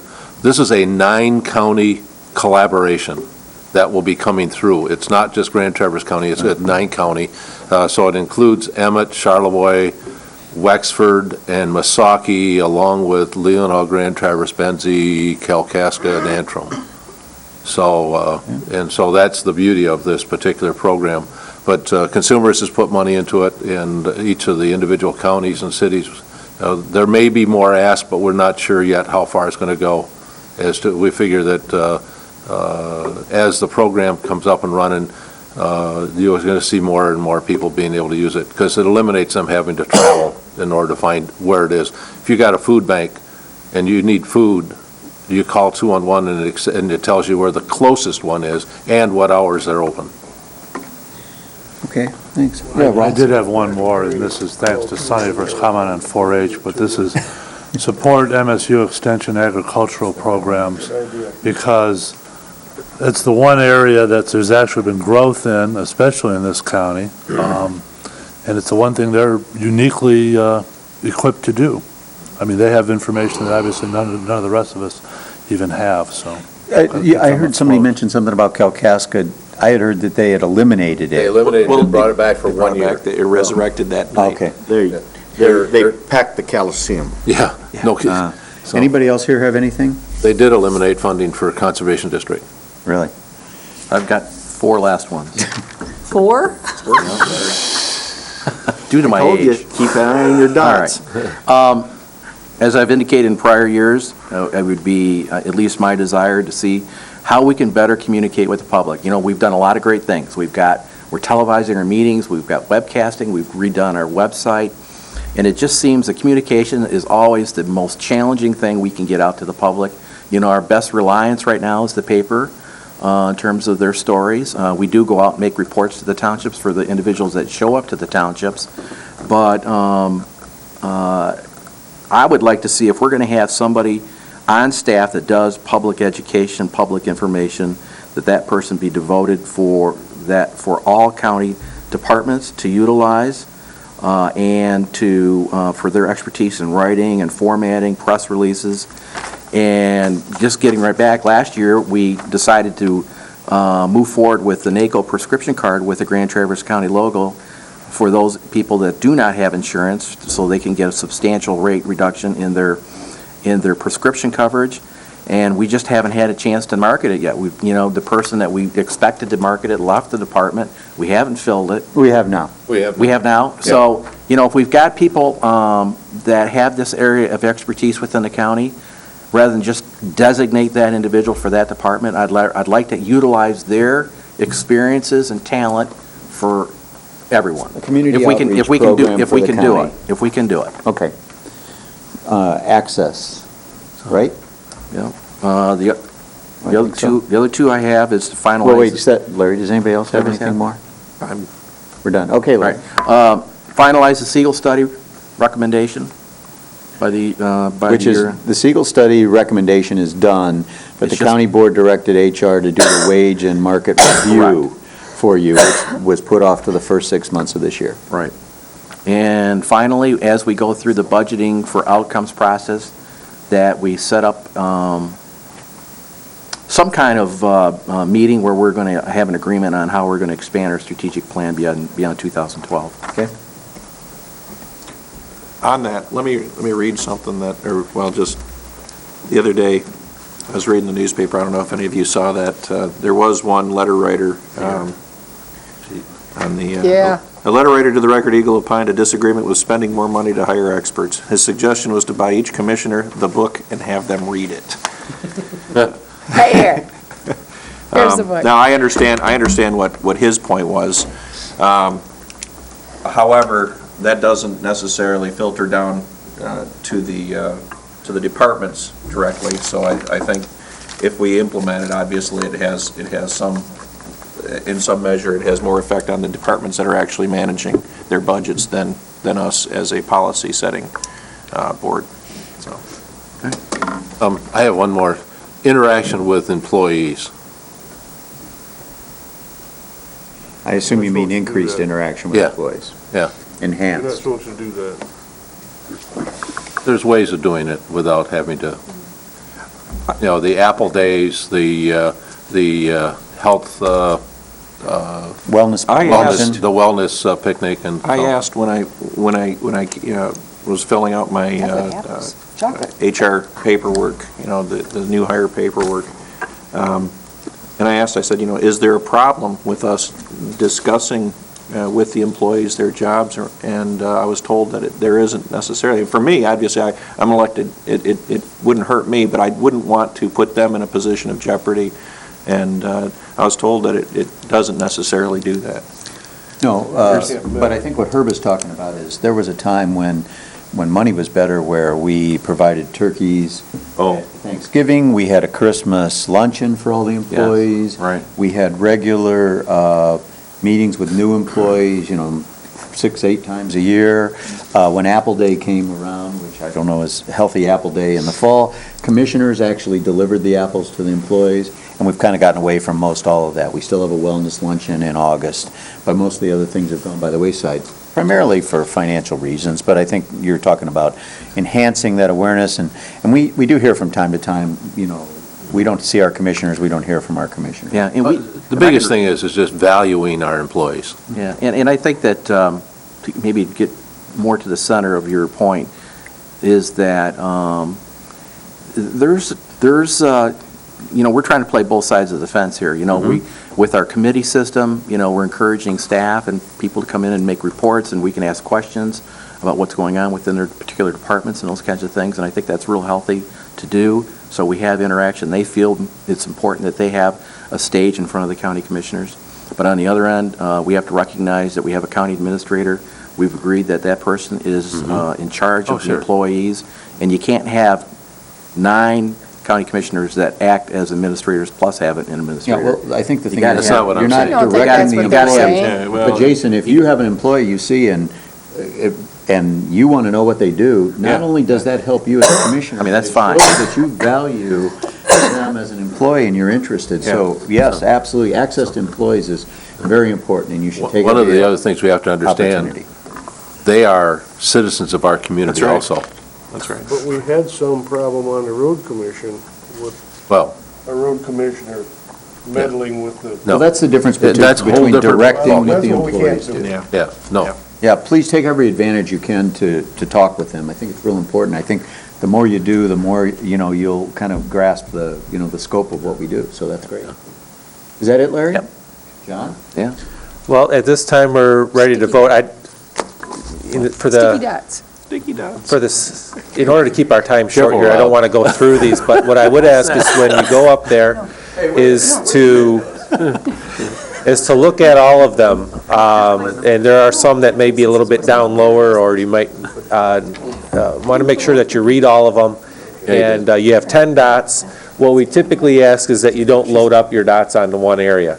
That you, in other words, if there's one item that you like, don't put 5 on there. What we're trying to do is spread your votes out, because it's important that we get a really good sense that we're not excluding, 'cause there's a lot of good ideas up there. That's why each one of us should have a color. So, and then the other thing we're gonna do is when we're done here, John's gonna take all this stuff back and he's gonna like prioritize everything according to what you guys thought was most important.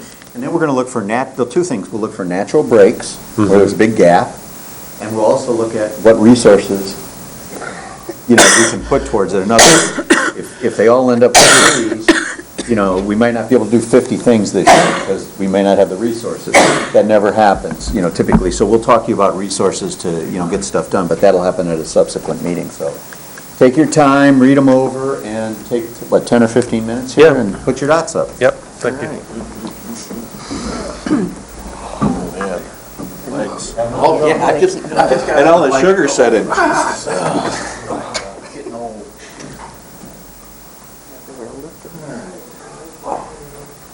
What's that? Amazing the stuff you find out as you get older.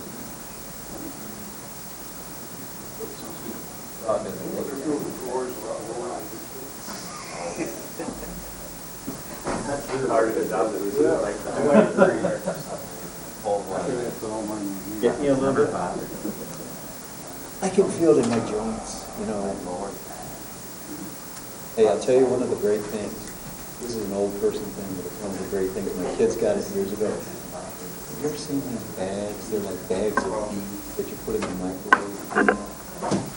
They last for years. I mean, I've had one, kid gave me one 10 years ago. Jeannie used it for years now. I use it a little bit, but it's just like a bag of cloth, and it's full of some kind of cherry pits and stuff. You heat it up for 2 minutes in the microwave. Put it on your neck or on your knee. They even have them, the kids bought me, I've never worn them because I can't, but slippers like that. Jeannie's feet get cold, so she microwaves these slippers, and she puts them on, and you just toast your right off. Oh, yeah. Yeah. But I'll tell you, I do that.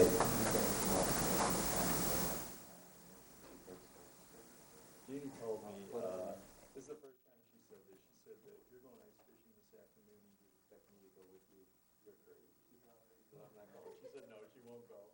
I said, well, then I'm going to go alone. She goes, no, you're not allowed to go alone. I said, what do you mean? I'm not allowed to go then? Is that what you're telling me?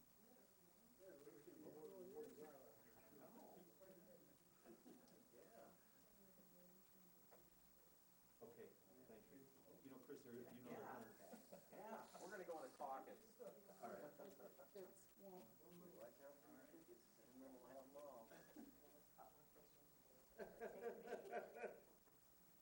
right. I don't, the way they got these little shanties and stuff now, when you get out there, you put the heater on. Oh, my God. Honest, I take off my coat, I sit in there and drink coffee, What's that? No.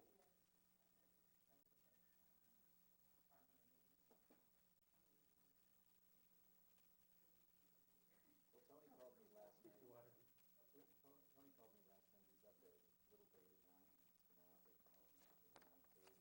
He said, Dad, I'm laying down in the fishing coop. I said, what do you mean? He said, well, we didn't bring all our stuff up to the place up there to rent it.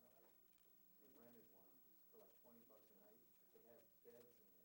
Oh, he said, I'm taking a break, son. I'm laying on the cot. They fall away from the wall. He's laying on the bed. They had pizza, they had coffee, they had all this stuff.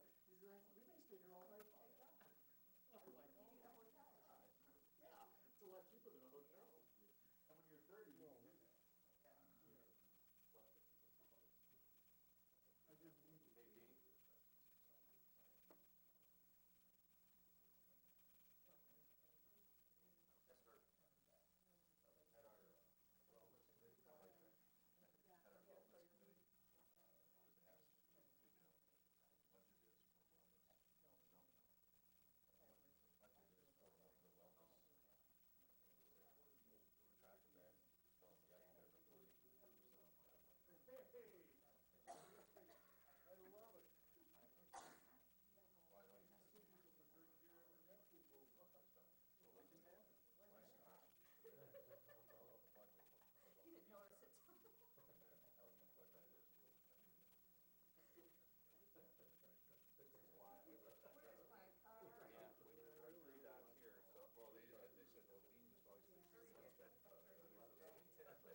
sky high.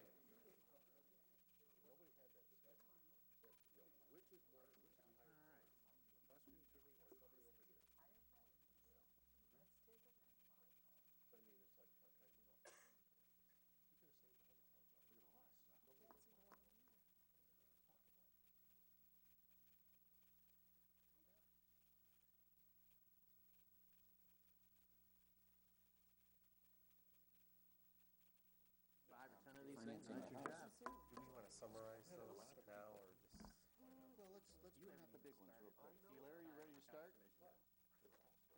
Yes. Okay. So we're looking at these, and we were just kind of just doing a quick look. Now, what John's going to do is he's going to go prioritize all these, but obviously, consolidating parks with facilities, there's 6 votes there. Okay. That's the highest one.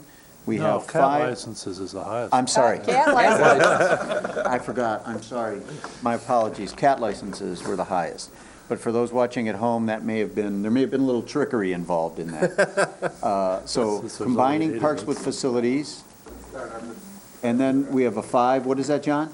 Buy services competitively. Okay, contracting, buying services. There was a 5 someplace else, John. Health department building reviews. Health department building review. Opportunities for combining other services within one building. And then a lot of 4s. So, John, give us those. Septage, Financing the septage plant. resource recovery. Reorganizing resource recovery. Value, Okay? Those 2 things are the biggest problems Housing, you got. looking at expanding partnerships, developing criteria, using trust fund money, how county housing programs can be run. Okay. Taking the ways. What else? It's 4. There's a 4. Road commissions. Road commission, what can we do to help? And remember, these are one less than normal because Commissioner Fleece had to excuse himself, so that's a pretty big number. Elected road commission got 4. Okay? Budgeting process to encourage using monies left over, to encourage monies left over. Okay? Keeping fund balances, building fund balances. Yeah, just repeat what he says, Dennis. Yes. Okay, all right.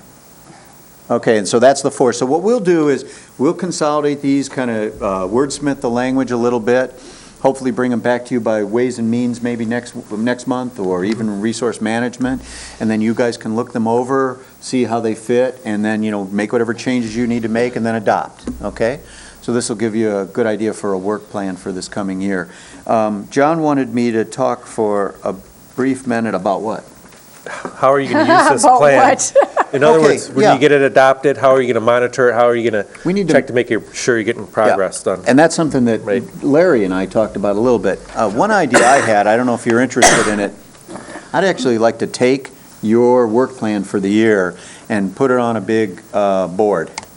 And every time we have a meeting in here, set it up behind you, so the board sees your work plan, and maybe quarterly, report on each of those for you to give you a progress update. And commissioners can in any meeting say, Dennis, I'd like an update on number 5. Where are we at? So we can measure our. So that you can measure, and so we can know we're going to complete that goal, we're not going to complete that goal. And if we get halfway through the year and something's dragging, you can get on my tail about it, or you can say, what's going on? Do we need more resources to it, or what do we need to do to make that happen? So does that sound like a plan? Gives us something to grin about anyway. Yeah, and no, any other ideas you have for measuring those, be glad to talk with you about it. But I think we have to have something that's right in front of us all the time, so we keep track of that stuff. I just have one side comment, and it seems like every year, there's something that comes up that we haven't anticipated, we haven't talked about, Yeah. but comes right in our face, okay? And something that we need to deal with, and sometimes we have to punt on a few items to make sure that certain things that come before us that are sense of urgency items, just so you have some sensitivity that, there are some things that, will happen throughout the year that we're going to have to address that may take some time and effort. Yeah, that's absolutely true, and I think we'll leave room on the board. Yeah. Other items, and we'll add as they come. I think that also we have to look at how do we focus ourselves. We are very broad in what our thought processes are, and we need to start to focus down into what is it we really want Grand Traverse County to be known for. And if it's known for, it's a safe, healthy environment, and fiscally responsible. You know, if we just keep those three things in mind as we go through with our decision-making process, we're going to be the leader in our communities and for our state of Michigan. And sometimes we get so broad focused that we can't hit a target. But if we bring it down into a focus, and we get the administration to continue to focus into that, and we as a board commissioners continue to focus in on that, we're going to be a whole lot more successful for the community. One other thing in terms of mechanics of this, when you come down with this list, there's a couple ways we could do this. We've talked about in the past, I've suggested if you have, 15 or let's say you have ideally 18 things, you could assign a commissioner to oversee or to be the liaison with me and the staff with one or two of those. And the commissioner, so a commissioner could be responsible for looking at our work on septage finance. And I could work with them regularly, to kind of, and you could spearhead those couple issues. That would be one way, or I can do it with the chairman and the vice chairman, whatever you decide in that. But I think trying to be more accountable about it is a good thing. All right. I think that's all we had, Mr. Chairman. I actually like that idea. Yeah. And preferably spread it out over the whole board. That's what I'm thinking. In our areas of interest and so forth. Right. Any other comments regarding the session from commissioners? Hearing none, we will, Just go I'd ahead. like to thank everybody for coming on a Saturday morning, and Yes. Thank you for the donuts and shoveling the walk this morning. Here we are. You're welcome. With the overwhelming results on the cat license, I'm bringing the staff in this weekend. We're going to start on it. I don't think we can wait on that one. Who wants to call Commissioner Fleece and tell him that we used all his votes on the cat? Somebody used them. It wasn't me. All right, now we're down to public comment. There's no public available. I think we've strained him this morning. So with that, we Move to need a motion to adjourn. So be it. Moved by Dick, supported by Herb. All in favor? Aye. Opposed, we stand adjourned. Thank you. Oh, God. We had 6 already.